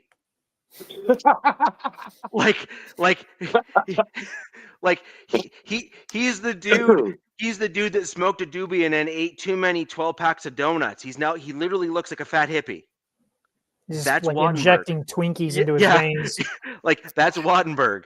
And and so yes. Yes.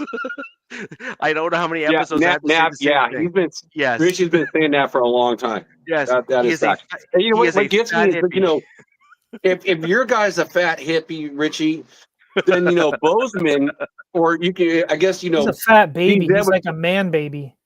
Call him Bozo. But that guy's 25 pounds heavier than Wattenberg. Yeah, he's a massive human of nothingness. But look, yeah, that's where I'll just leave it alone. Can't be. So, anyways, DZ, over to you. Congratulations on your win this last week. We obviously predicted. I predicted actually that you were going to win. Yeah, I predicted a loss. Instead of a loss, it was a rather convincing victory. Oh yeah. And definitely. so, and sorry, just for the betterment of the audience here, an interesting stat. I don't know if anyone knows this or not, but this past week, I believe, ranked 5th in NFL history in terms of score differentials between teams. And so, if I remember correctly, the statistics were something in the vicinity of the average point differential between the wins this past week was 18.5 points. Damn. Yeah. And so this past weekend, we unfortunately saw just a huge chasm between, teams A and B. Also of note, if you go and look at your fellow podcasts and the things you like to watch and listen to and everything, there's the core audiences that are great. Like, we got Nabman here, who's staple of the show. Love having him here. Paul, love having your feedback throughout the show here. Ed Winchell and some others that are staples of coming on our show. We also have Broncos fan. I want to scroll back up because I wasn't able to show Kona, as well as a couple other Broncos stalwarts that come onto the channel on a regular basis. Love you all for coming here. But what you ended up having here is you end up with a lull. So NFL sees a lull in their viewership. So the first part of the season up until maybe about last week, they see a huge incline in viewership. This middle section of the season, viewership goes down.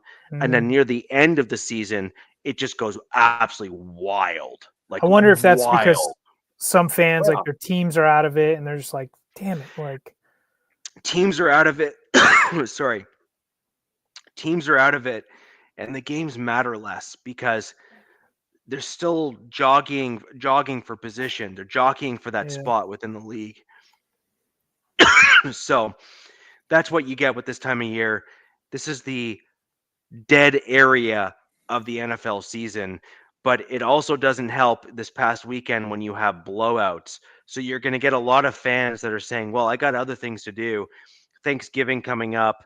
I got yard work to do. I got family commitments. I got this. I got that. And they're going to prioritize those things over the football That's what I'm games kind of hoping because, for this week yeah, with my team. If I Yeah, can turn the no. game off in the fourth quarter, not really. And- Not, I'm just kidding, but Well, when you're on the other side of the spectrum from you guys, and then you start watching the teams that are bad, and you're rooting for the teams that are bad, just because again you're looking at 20 the next year and moving yourself up in a draft position. So it's like not only is your own team, if you're not doing well, kind of like my Raiders right now, and you're watching these other bad teams going, man, I hope they just get a W. Because I want to either just be on pace or be ahead of them. Never want my team to lose. But then you're starting to root. It's like everybody's losing when you're on that other spectrum. And Nav, no, I am not. No, Meredith is not good. He's only about 290 pounds. it's the Bills, But Nav. I would keep Meredith over Wattenberg. So Paul Shatter, go 10. Yeah, go Volunteers. Sure. So DZ, interesting game. Yeah, man. I saw a lot of your team. Your spark came back. You kind of got a bit of a mojo back in that game as a team. Well, going into that game, I didn't know much about the Vikings this season. I just knew they had a debacle with the quarterback situation. And I know that the front office is shooting themselves in the foot right now. They're probably all, beating the crap out of each other in a closet up in Minneapolis right now because they had Daniel Jones and Sam Darnold on their team last year. They could have kept one of those guys. And now going into that game, apparently Wentz was banged up. I didn't know because I didn't, if I would have known that, I would have talked about that heading into the game. I didn't know anything about it. He came in the game with some giant left arm thing. Apparently he broke something in one of the international games. Yeah, but the Chargers dominated the Vikings on Thursday night. But before that, I want to get into, not really want to get into, but the Chargers debuted their new navies, the new Navy uniforms, which to me were like night and day, yin and yang from the previous week from those god awful yellow uniforms. But these new Navy, oh God, horrendous. But the new navies they did, kind of that throwback to the 80s and 90s San Diego team. I loved them. I love them. And, I only wish that they didn't have to have the numbers on the helmet, but with these new jerseys, these new Nike jerseys, they wouldn't be able to keep the lightning bolt and numbers on the sleeves. So I get why they have the numbers on the helmet. I want that uniform to be our main uniform, but since they went back up to LA, they brought back the powders, that whole homage to the 1960 season or whatever. Anyways, but Chargers just dominated this team. We didn't punt once in this game, 37-10. I felt bad for Carson Wentz during this game. He was just getting his ass kicked. And I want to say, the Vikings, when healthy, have one of the top tackle tandems in the league on the offensive line. But I think one of the guys, yeah, I agree, Nev. I think one of their guys got taken out, and you can't see it. What, Banana or Savannah Banana? Oh my God! It looks like a banana uniform. What the hell? Yeah, just it was something for the kids, I guess. I'm not sure. It was Halloween. We'll blame it on that. Yeah, there you go. Our defense, I think, sacked him 5 times, which is great. I think Mac has got a sack in the last 3 games or whatever. But the Vikings did a disservice to Wentz, man. They should have pulled his ass from that game, put in whoever else was healthy. I guess JJ was like their emergency third quarterback or whatever. but the dude should have been pulled because he didn't look good. I mean, he made a couple throws here and there, but it is what it is. Our defense was all over them, and then the offense just. I was worried about Flores' blitzing defense, man. I was like, oh God, here we go. Justin's going to get killed. No, that wasn't the case. Joe Alt came back, with a boot on, and with Joe Alt staying and playing in the game, the Chargers are 4-0 when he's healthy. That's how much he means to this team. He is, other than Justin Herbert, he is probably the most important guy on the offensive side of the ball, is Joe Alt. And he just gives him so much security, guarding his blind side. And then on the other side of the ball, I would give that to Khalil Mack. 2 weeks ago, Khalil only played 12 snaps because he was just coming back from an elbow. This game, they're like, hey, man, you're full to go, ready to rock and roll.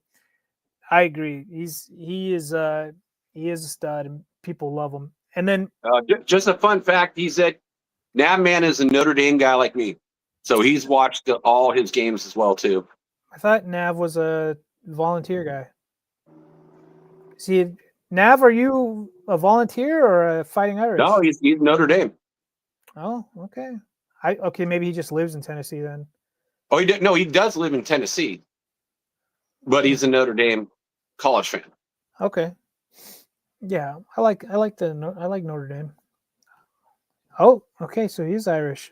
I swear we talked about this a few weeks ago. Maybe we just got confused typing and such. I want to also give a shout out to the opposite side guy of Joel is Bobby Hart. Bobby Hart's a right tackle that this team had to pick up off the streets. This dude was sitting on his couch like 3 weeks ago, contemplating if he was ever going to play in the league again. He hadn't started a game since 2022. In this game, 0 pressures out of 34 pass blocks. Now, wow. They did probably help Chip and stuff they do with Tucker Fisk and Scott Matlock. They do a good job to try to give these guys some help because, let's face it, these aren't elite tackles, or he's not an elite tackle. Justin was kind of pedestrian in this game. He was 18 for 27, 227 yards, 3 touchdowns, 1 interception. As long as we're winning, I don't care if he throws picks, but picks have come back heavy this season. I think that might have to do with the O-line. I don't know. He had 62 rushing yards in this season, so that brings him up to 248 rushing yards this season. So he's definitely using his legs more, which the fan base loves, and it opens up another element of this offense. Kimani Vidal, the guy didn't even make the 53 to start this season. He was essentially cut and then brought back on the practice squad. So you would consider, quote, unquote, he was our 4th-string running back. Well, this guy in these last 3 weeks, he didn't have a good game against the Colts. This game, he had 23 carries for 117 yards and a touchdown. Ran the ball at a 5.1 yard clip. And this guy was like an afterthought. He was a 6th-round pick a couple years ago. I'm glad he's nutted it out, essentially. And, per Jim Harbaugh in a presser, Jim says this guy's playing like a starting running back in the league, so it's pretty high praise. And he showed it, and he's running hard, and he's doing everything he can to help this team win. Ladd McConkey, 6 receptions, 88 yards, and a touchdown. Love Ladd, probably one of my favorite receivers on this team right now. Also, Trey Harris, one of another rookie. I'm going to ask that for you, Nav. I'll get to that, Nav. Trey Harris, another rookie receiver, caught his first touchdown this season, kind of like when Richie was talking about Pat Bryant. Trey Harris caught his first touchdown and, was kind of celebrated, especially with this fan base and the team, because he's been doing a lot of the nitty-gritty work and has kind of been the low man on the totem pole, per se, in the targeting order for Justin. So really, really happy to see him get that. But, something that was kind of weird, I don't know how many of you guys play fantasy football in the chat or on the show, but a lot of God, why did his name just get out of my head right now? Quentin Johnson. He 0 targets, 0 receptions. The guy was ghosted all game and was open. It was like he said something to Justin before the game. He must have pissed Justin off or something, because Justin just was not looking his way. He was out there running cardio, and it was kind of weird because Quentin was really hot, and then this game, it was like a put up a big giant donut in all categories. It seems like he's kind of reverting back to last year. He kind of did the same thing. He'd have a good game, then like disappear. No, game, dude, disappear. he was open in this game many times. This is why it's kind of goofy. That's why you're thinking, like he pissed off, your quarterback. That's what I'm thinking. Like, people are like, we're watching the film. He's open, and then Justin's like, "Oh, I see you. I'm just gonna run the ball myself." Like, it was really weird, but we'll see going into this week, because I have him in fantasy. I'm like, Justin, throw the kid some balls, man. And then another rookie, RJ Mickens, one of our safeties. He's been playing due to injuries, and we also traded Alohi Gilman to the Baltimore Ravens. He got his first interception, so that's good. And then another guy I want to shout out, and has just been a godsend, is Oronde Gadsden, rookie tight end, 309 yards over his last 3 games. Just the second tight end since the 70s to have 305 plus yards in a 3-game span. He's passed Bowers through a 6-game stretch from last year in yards. I think just by 2 yards, so not much. Oh, but Blatcher? Yeah, but the thing is Oronde, he's only started, I believe, like 5 games. He was a healthy scratch in a few of these early games this season. He has been just clutch. This kid is, now I see why they traded up to get him. And it's kind of cool because Justin really hasn't had a real tight end since the departure of Hunter Henry, and he only was with Hunter Henry for 1 year before Bill Belichick poached him and he went off to New England. Yeah, picture this, DZ. It's like, I know you, just like, Richie, they got Ingram. I know your team was hot after Ingram. Oh, yeah. What a lucky godsend that was that you didn't sign him then. Yeah, that is true. Yeah. But, with the rise of Oronde, Conklin, another guy we signed, he has been a nothing burger. He has been bad this season. And then Will Dissly, he was a scratch. His knee is jello. They brought him back for, I think, the Colts game, and he was a non-factor. And then, I mean, he's not even – I checked the practice report heading into this week's game. He's a DNP, so I don't know. So right now it's like Tucker Fisk and Oronde Gadsden. But I want to go back to Nav. Nav had a question about Omarion Hampton. This is where it's weird, and the fans don't know. And I know that fantasy community is kind of freaking out. It's like, when is Hampton going to come back? Because he's eligible to come off IR next week. But nobody knows, like, if he's ready to come back, because there was rumors that he could be on IR a little bit longer. I think that was, one of those, famous reporters, Adam Schefter or something, or I think it was Ian Rappaport, one of the two, because people are starting to speculate that he might have gotten a fracture in his ankle from that during that Commanders game. And, it's kind of weird because the Chargers didn't sign. I mean, they did sign another running back. It was just I think he was some scrub off the Cincinnati. I don't want to call him a scrub. I hate saying that, but just a non-factor. Yeah, he may have broken his ankle, may have had a fracture. It was kind of weird because he was like, right after that happened, was jumping up and down on the sidelines, and So we're not sure. And I think Harbaugh today said he had no new info, doesn't expect him to practice. And with the high praise of Kamani Vidal, I'm assuming that they're just going to rock with Vidal and Jarrett Patterson as their 1-2. Haskins, who is our number 3 running back going into the season, he's been dealing with a hamstring. He was a DNP as well, missed last game as well. So, yeah, it sucks. We need Hampton back, and I hate to look ahead, but we have the Steelers on Sunday Night Football in 2 weeks, and I would love to have Hampton back for that, but we'll see. Fingers crossed. Let's see. Let's go. Vikings only had 198 total yards. Wentz struggled, under pressure. Vikings only scored once out of their 3 trips into the red zone. And let me see this.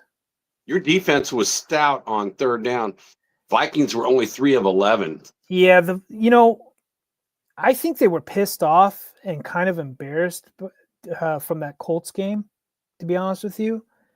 I think the Colts, in my opinion, they probably look like the best team in the league right now. But they got the best record in the league. Yeah, and I mean, they play very dominant ball. And I honestly think that they felt like they got embarrassed by them. And so this game, you saw the aggression, you saw the hats flying. Their whole thing is, and I'm sure every other team is like this, it's like all hats to the ball. And we definitely saw it with this. They were smothering the Vikings. And, the score showed too, 37-10. But the Chargers did sign. That's where I'm going with this running back thing, because there's trade rumors. Breece Hall's being out there. He's being fished as a potential trade guy. A lot of Chargers fans are, looking into potentially trying to get him. But, between me and this show, I think that's a guy that Chiefs go after. And that scares me. If the Chiefs get Breece Hall, that would piss me off, because that's the last thing we need, is them to have a legit run game. Because, thus far this season, they really haven't had a run game. They've not been winning by any means with their run game. And Breece Hall he's a stud. He just needs to get out of that shitty organization in New York. They are just a hot mess. Yeah, that would be scary. I don't even want to see him on your team. Shoot. Well, because he is a good player. The thing about that, Jack, is I'm pretty sure Najee is toast. Like, I don't think they're going to want to bring him back next year. Like, they're like, that's done. Like, so sorry for your, tearing your whatever. I think he was his Achilles, but he had that eye debacle. Their whole, this league now all runs through committees, right? Running back committees. Yeah. And they want to pair somebody with Hampton. And yeah, they're talking up Vidal, and Vidal's doing good, but Vidal really couldn't do much against the Colts. So, he did his stuff again. He did his damage against the Vikings, and then I'm trying to remember who he played before the Colts. I think it was Miami, who they're horrendous, if I'm not mistaken. Nav, actually, Yeah, Najee, it's the opposite. It's the opposite. This is like the first game he's missed. The first season. First season. No, like he has literally been healthy his entire NFL career up until he was he was like a 1,000-yard guy for 4 years straight in Pittsburgh. Not impressive, but he was just this blue collar, just I'm getting my yards kind of dude, and stayed healthy throughout, every game throughout the season, and then gets signed to the Chargers, tries to blow out his eye, and then I think and then season-ending injury, which sucks. But so the Breece Hall, go back to that real quick, Jack. The Chargers currently right now going into the draft only have 5 picks. So, and I think all 4 of our teams in the division right now are in the top 10 with the least amount of cap space right now with this season money. to play with. So, I know you can kind of mess with that stuff, but I think you're at 3 million. If I'm correct, I think Richie's team for the Broncos is at 5 million. I'm not sure what Kansas City has. I just saw we're all in the top 10. We don't have a ton of money to like take on another contract. Now, yes, there's ways to kind of finagle that, right? And, loopholes and whatnot and restructuring contracts. But as for them trading for another running back, if it was J.K. Dobbins. What? They wish they had J.K. right now. I'll say that. They wish they had J.K. But yeah, it's going to cost a lot too. I mean, what do you think he's going to be like? At least worth 2 picks, right? Like a 4th rounder, and then like a future or a 6th or something like that. I got to, I want to pause on that for half a second for J.K. Dobbins, since he was, he said he was on your team last year. He's on Richie's team this year. What was the contract that J.K. signed? The Chargers did kind of some petty thing with him where they, if I'm trying to remember, but they did like they put some tag on him or something. Like it was really weird and it was kind of petty, and they were like, it was like try to match somebody's offer or something. I don't know. It was. I don't blame JK for going on, especially when they signed Najee and they drafted Marion Hampton. Like, come on, Now he's up there, he's starting, and he's balling for Denver. So good for him, man. Yeah, he's top 3 AFC. Top 3 right now? Yeah. Nice. I'm going to keep my thoughts into myself right now. That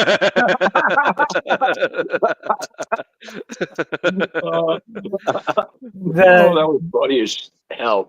The Chargers did sign. They picked up 2 other guys off the street. I do love this about Joe Ortiz, the new GM. Now, this new GM, he's been drafting really well because, Igboigbe, you guys don't know who that is. He's a D-line guy. They drafted out of Alabama. He was a DN. They converted him to an inside guy. He's been getting a sack or 2 these last few games on the interior. This guy, he's doing a really good job drafting. Free agency, I'll give him like 50-50. He's been doing decent with free agency. But I do like the fact that he keeps turning over the bottom of this roster, especially in the practice squad. They signed Marcus Williams, who was a safety for the Ravens, if you guys don't remember. He had they released him. He was like horrible last year, or, just didn't have a good year. But if you remember, in the previous regime, who runs the same style of offense that the Chargers run now, and there's a lot of connections, that got him a big payday. So we know this dude can play ball. And if there's some reports that he said, he's like, you don't just suck overnight. There was a lot of communication stuff. So they could have just found another gem off the street as a safety, which I'm thinking they possibly could, especially with what Minter, the defensive coordinator, has been able to do with certain players. And then they also signed another D tackle guy, because that room's kind of getting a little thin with a few injuries here and there. I think he was on the Raiders. He's been on every damn team. Kyle Pecco. Yeah. Kyle Pecco, do you remember him? I think he was the Raiders. God, you can keep him. No, I'm telling you right now, Kyle Pecco. He's been with everybody. Is going to fit Buffalo. No. He's going to fit perfectly into a Minter defense. He'll definitely probably be rotational guy. And I say that they brought him in because they did not want Scott Matlock, the guy I've been talking about, who's the fullback / D tackle guy. Mm-hmm. They didn't want him out there being a D tackle because I think that ship has sailed. I think I said this weeks ago. And so they brought in Kyle Pecco because we've got Otito Obonia. I want to say broke his arm. He's probably done for majority of the rest of this season. I'm not 100% what happened to him. And then we still have Hand, this other guy, he's been on IR. And it was weird. I put out this tweet about Kyle Pecco, and somebody liked it, and I looked at it, and it was him. It was Kyle Pecco that liked it, and I was like, "Oh, let me look into this guy." And yeah, he still has all his stuff with Detroit, but looks like he's been a journeyman. Going He's with the Broncos too. Yeah, he was. Yeah, that's what I said. He was with almost everybody in this league. But, I wanted us to keep him. Really? Yeah, so he had a few really good games and has a few really good plays. He had a few misses as well and stuff like that, but overall he actually played pretty well. He is related to the Pecco. I know he's got a lineage. Like the dogs, the pet store, Petco. So Kyle Pecco and I can't remember the other guy's name. He was with the Broncos too, actually. What's his name? You're gonna know him as soon as you see him too. Defensive tackle Pecco, NFL Bengals. Oh, that are you saying that's who he's Domato related to? Pecco. So that's his cousin. Domato Pecco is his cousin. He's kind of getting up there. He's 32. It's not right, but Domato Pecco, for the Bengals, he also played for the Broncos briefly as well. Defensive end, defensive tackle. Obviously Kyle Pecco unfortunately didn't have as good of a career as Domato Pecco did. Domato Pecco was actually like a game changer for a good portion of his career for the Bengals. He was like that guy. Yeah. He came to the Broncos and did quite well, but didn't quite pop the same way as he did with the Bengals. He was just near the back end of his career. But Kyle Pecco had a few real solid games for the Broncos, where he was a difference maker in kind of like run defense and that sort of thing. Well, if he could give us a few games, why not? Yeah. Like if they this is what I think. They'll probably just keep calling him up. They'll call him up for a few weeks and they'll probably cut him.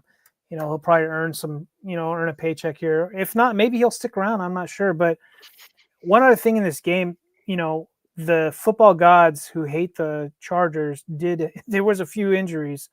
Like every week, like it's Groundhog Day every Sunday or every Thursday. Yeah, you guys got 10 guys on IR too. We got too many on IR, Jack. But Derwin James went down. He was already dealing with a wrist deal, and then he got a low ankle sprain, which was, thank the gods that it was a low ankle sprain because I think the Chargers staff must be running out of walking boots. Everybody's in a walking boot out there with all these high ankles. Tony Jefferson, the other safety, he went down, but he came back in the game. And then I think what about Derwin too? I see that they're both questionable. Both your strong safety. Who's going to step up? Who's going to play? So per Harbaugh or per Minter, Derwin's going to play. Derwin practiced today. People were like, "Oh, thank goodness," seeing him out there practicing. But another guy that went down is our nickel cornerback, Tarheeb Still, and I think he's dealing with a sprained MCL. And he said he was fine, and then kind of like, I'm good. He's like, I'm great. He said it just like that to the beat reporters, and then the next day they're like, oh, or the next couple of days, Tarheeb Still sprained MCL. So this is where it's kind of getting a little interesting is per Jesse Minter as of today, they're going to be rotating guys in that slot position, that nickel. I was like, what was that? There was a guy we had in preseason, Nico Reed, who was balling out. I mean, just jumping off the screen. So much that they were like, we've got to keep. Okay, Jack. Okay. Gavin kicked me off again. No, that's all right. So much though, so that they were like, we're keeping this guy on the 53, but he got hurt. He got hurt in preseason, and he's healthy. So it looks like he's going to be making his debut against the Titans, and they'll be rotating. It'll be him, Derwin, and Jasir Taylor will all be rotating in that position. So it'll be cool to see this guy get his start.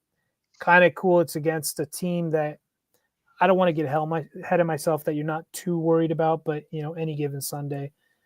And we'll see, the reason why they kept him.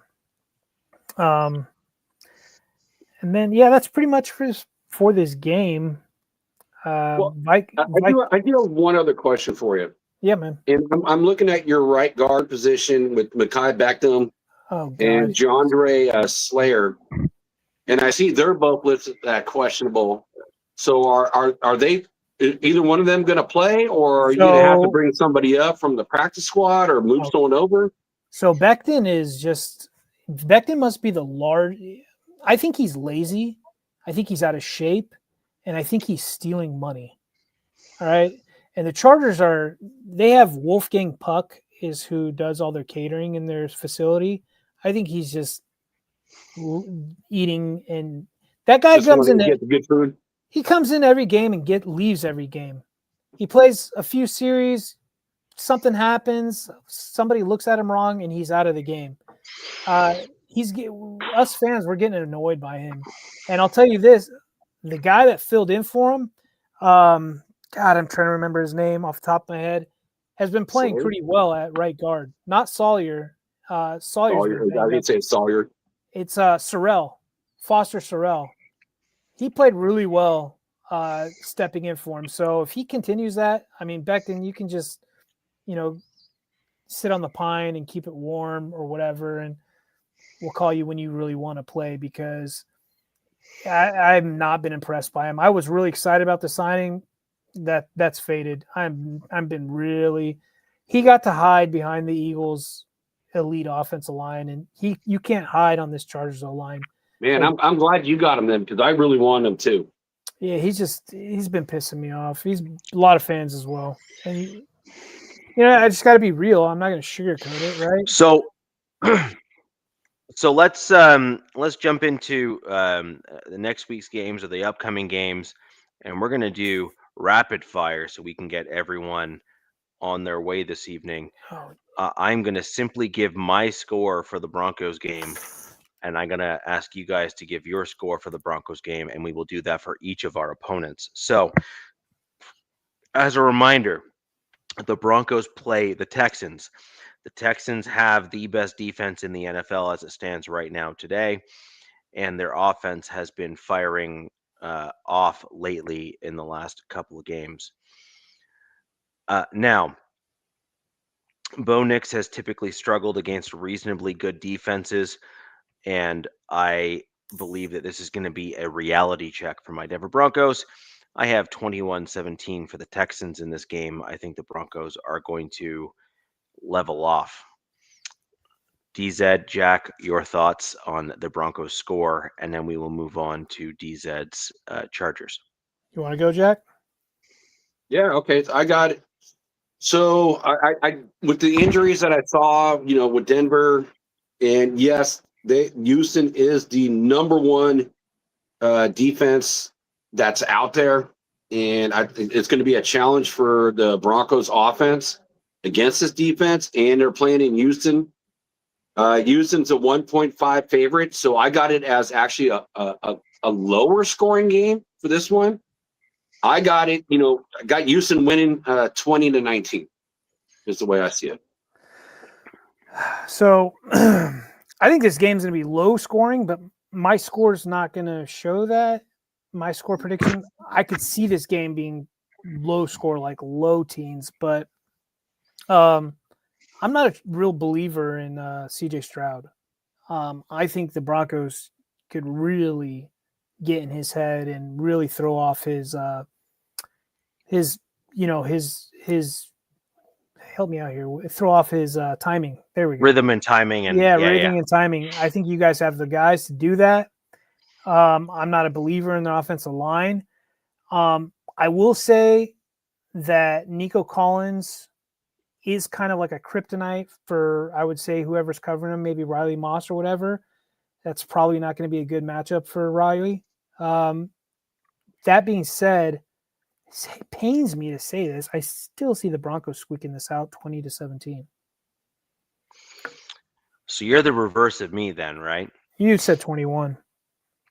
I see that as plus or minus like, 20, 21. Like we're basically, you're the exact inverse effectively of my score. But yeah, fair enough. Yeah, we're all right within, like a point or two. And Nab, man, appreciate your score. I hope you're right. I would love that. I hope, Nab, you're wrong. 16. But let's drop the Broncos versus Texans scores in the chat as they come in. I will post them on the screen, and we will move on, DZ, to your Chargers. Let's give us your score, and we'll go from there. Well, this spread is it's in Tennessee. It's a 1 p.m. Eastern time zone. So last time Chargers went out there, they've done it twice now. Giants and Dolphins, they're going back out there. They're playing a really crappy team who's fire sailing right now. This isn't this isn't anything bad on Cam. I think he's going to be great. They just got to get him a team around him. But if this wasn't a Harbaugh team, I would say that this could be a trap game. But I think we already had that trap game, and that was against the Giants. Fingers crossed that was the only damn trap game because our schedule gets brutally tough after this. I've got us winning either two scores. It's either 28-12 or 30-10. I could see them just Pick one. I could see them stepping on the gas, especially in the second half, and just All right, you gotta go into our private chat and read my score. I posted before you gave yours. Damn, pretty close. Yeah. Yeah. Yeah. That is close. That's like Richie, like my best pairs. Yeah. So the chat can hear it.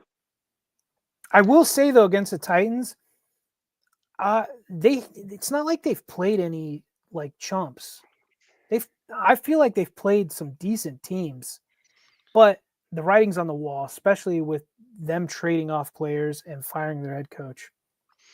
31-12 Chargers is my score. I try to get all my scores into the private chat here with the host here before they give theirs. Jack can attest I've already given the Raiders score already in that chat. But, I mean, DZ, it looks like we're kind of in lockstep on that game as well. The Broncos game, you inverted my score in terms of who won, who lost, but we are very much in the same ballpark. Jack, your score prediction, let's go from there. All right, so I got it a little bit bigger. And again, this is going to be a blowout, but we're all, again, within 1 or 2 points on the Chargers and within 2 points on Tennessee. I got the Chargers 33-10. Okay, so you got a little higher. Wow. Yeah. But so not by much. I mean, I'm only 2 points higher than Richie and 1 field goal higher than you. And me and you, DZ, we said the same for the Titans, exactly at 10 points. So real quick, I think Jim, I don't think Jim is like certain other coaches. What I saw them do it against the Vikings, I could be way out of left field and I could be wrong. I feel like he went the gentleman route and was like, we've got this game way in hand. We're just going to run it until you can stop it and then, kick field goals. So that's why those high scores, I'm just like, I'm not sure, but you never know. Well, hey, DZ, Nab, now your best friend. He's got you 40-6. That would be so. Cool. Just in the interest of time here, Jack, you do you. Let's see what you got for your Raiders, and then we will close the show out with DZ and mine giving a rapid fire for your Raiders score. All right. So really quick, we talked about injuries for both your teams. Brock Bowers is back. Jacoby Myers is back. Lonnie Johnson is now off IR, so who knows if he's going to play or not. And for them, their number one wide receiver, Brian Thomas, is out. Devin Lloyd, or I say questionable. Devin Lloyd's questionable. Eric Murray, their strong safety, is questionable. Raiders did sign, Tyler Lockett this week. Yeah. And so he's got familiarity with Geno. So we'll see if he plays. And they put, Justin Shorter on the practice squad and cut, linebacker Brian Asmoa. And one quick fun fact is that the Packers did bench Nate Hobbs, who they signed to a $48 million deal. So the Raiders didn't re-sign him. And now the guy is on the bench. So with that being said, I look at the Raiders versus Jags. They're both stout in the run. The Raiders are ranked 13th against the run. The Jags are 6th. I see this as a very low-scoring game. And just because, I would never, ever, with Mrs. Davis and, George Atkinson, going away this week, there's like incentive for my team. They're playing in Vegas. I do see it as a low-scoring game because the Raiders have not really ever gone over 20 points. I see the Raiders getting 19-17. Okay. In a tight one. It's kind of close to what I have. I guess I'll go real quick. Yeah. My score all hinges on, or the victor all hinges on if Brock Bowers is full, ready to rock this week. If Brock is not playing, I've got Brock the Jags. Playing. Well, we don't know that yet. We don't know that. If we do. So okay. I got the Jags winning 24-17. But that being said, if Brock is ready to rock, I can flip that score. And I think that, I think Trevor Lawrence is the biggest fraud, quarterback in this league right now. And I know you guys are ready to ship Geno off just due to his interception. So hopefully if Brock comes back, Geno can get his eyes checked, get him figured out, whatever. I can see you guys squeaking this one out. I have 24-20 Raiders. Super simple. Raiders are getting a bunch of guys back, and they've signed a few folks that I think are going to help them out a lot. I know Raiders Nation, you guys are not happy with Geno. I urge you to reconsider that choice. I think he's a way better quarterback than you're giving him credit for. You have put forward the worst offensive line that Geno has ever played in front of, or behind rather, and you have done him no favors. I think that Geno Smith, with the right weapons and a few other kind of tweaks and stuff like that, could be a legitimate team. He could be a legitimate quarterback rather for your team in the near future, at least. So I got you guys winning this game, actually, 24-20 for the Raiders, given your changes and things like that you've made this week with some of the guys you got coming back. And I also am willing to be on the record in the show saying that I think that this is going to be a bit of a Raiders resurgence this week, starting this week, because of the health, like the improvements on health on certain players on the team. Brock Bowers, et cetera. I think that's going to give the Raiders a little bit of an offensive spark, and I think you're going to start seeing some wins come out of the Raiders team at this stage here, which will unfortunately hurt your draft stock or draft capital in terms of where you're physically located in the draft.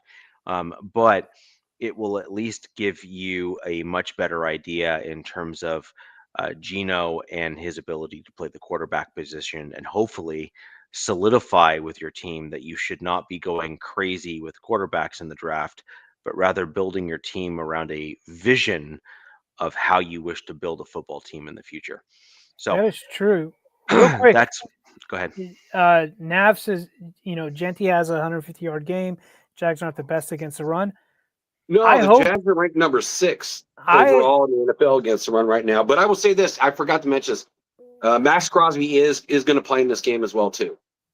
I didn't even know he's dealing with something, but I guess he did get hurt the last game or 2 weeks ago, right? Mm-hmm. Yeah, I guess Kansas City. If you guys can get a run game going, right, that's bodes well for the Raiders, because you do not want to just be third and long with these guys with their takeaways on that defense, and obviously with Geno's issues. So run game's huge. Staying out of third and longs, Yeah. and Brock Bowers' health. Yeah, I could see this as a win for the Raiders, and I would invert that to 24-17 Raiders instead of the Jags. Yeah. So looks like we're close-ish. Go Buffalo. Some of our scores are kind of flippy floppy, but we're pretty close. And and just on the Kansas City game, I actually have Buffalo beating them. I think Buffalo's pretty pissed off about how their play has been last little bit. So we'll see. Their defense is I hope. not I mean, good, though. Kansas City's just looking stout. I agree. I have the they Bills are winning. reverting back to the way they were when they had what's his face, the wide receiver before we went to Miami over there, and Kelsey was more in his prime, and Tyreek Hill. Yeah, Tyreek Hill. Man, it's like they are reverting back to that. Yeah. So, anyways, my guess is that Buffalo wins that game. I'll likely be wrong, but I do think they are going to win that game because Please go Buffalo. I think Josh Allen is going to have a Josh Allen type game where he's going to run dudes over and stuff. And that's just my prediction for the game. They've got a good O-line. Their running game's really well. The Chiefs aren't the best against the run. Mm-hmm. So that's also clock control and time of possession and that kind of The bad side for the Bills is their defense is just not good, and they've been missing. They just lost another guy for the season, so that's my only bad side. Is you can't give this Chiefs team like 30 seconds left on the clock because then they'll go down and kick a damn field goal or whatever it is. Yeah. So we'll wait and see what happens, but obviously this division is starting to logjam near the top a little bit in terms of the top three teams. The Chiefs are starting to come back. We got the Chargers and the Broncos that are kind of, going to volley for that top position. Broncos obviously holding it right now, but the Chargers are definitely, they're no slouch this year either. Got some tough games on the horizon, man. Yeah. So all teams are in for a tough go. We're in injury time, and you got to see who's coming back, who's not, et cetera, et cetera. But with that in mind, we're going to end the show there. We've given our score predictions. We're going to see how we do. We will give a full analysis after the game next week. See how we did in terms of our score predictions. We've kept everything else pretty close to the chest, so to speak. So we will kind of see how things play out in next week's show. And ladies and gentlemen, if you have any questions for any of us, our X handles, for those of us who have it, are in our names here posted live on screen. If you join us after the show, thank you very much. We do very much appreciate you. For all joining live, click the like. For those after the fact, click the like button, the thumbs up, and leave a comment down below. We will do our best to reach out and respond to you as we can. And until next week, where the West Side's the best side. Peace! Fast lane when I pass in the street, bag of money in the passenger seat. Simcoe's been asking for me on the road from the west to the east. Way up, I might never come down, cause the coast racking up the flame out. So high, I might never come down, so what, this is my lifestyle.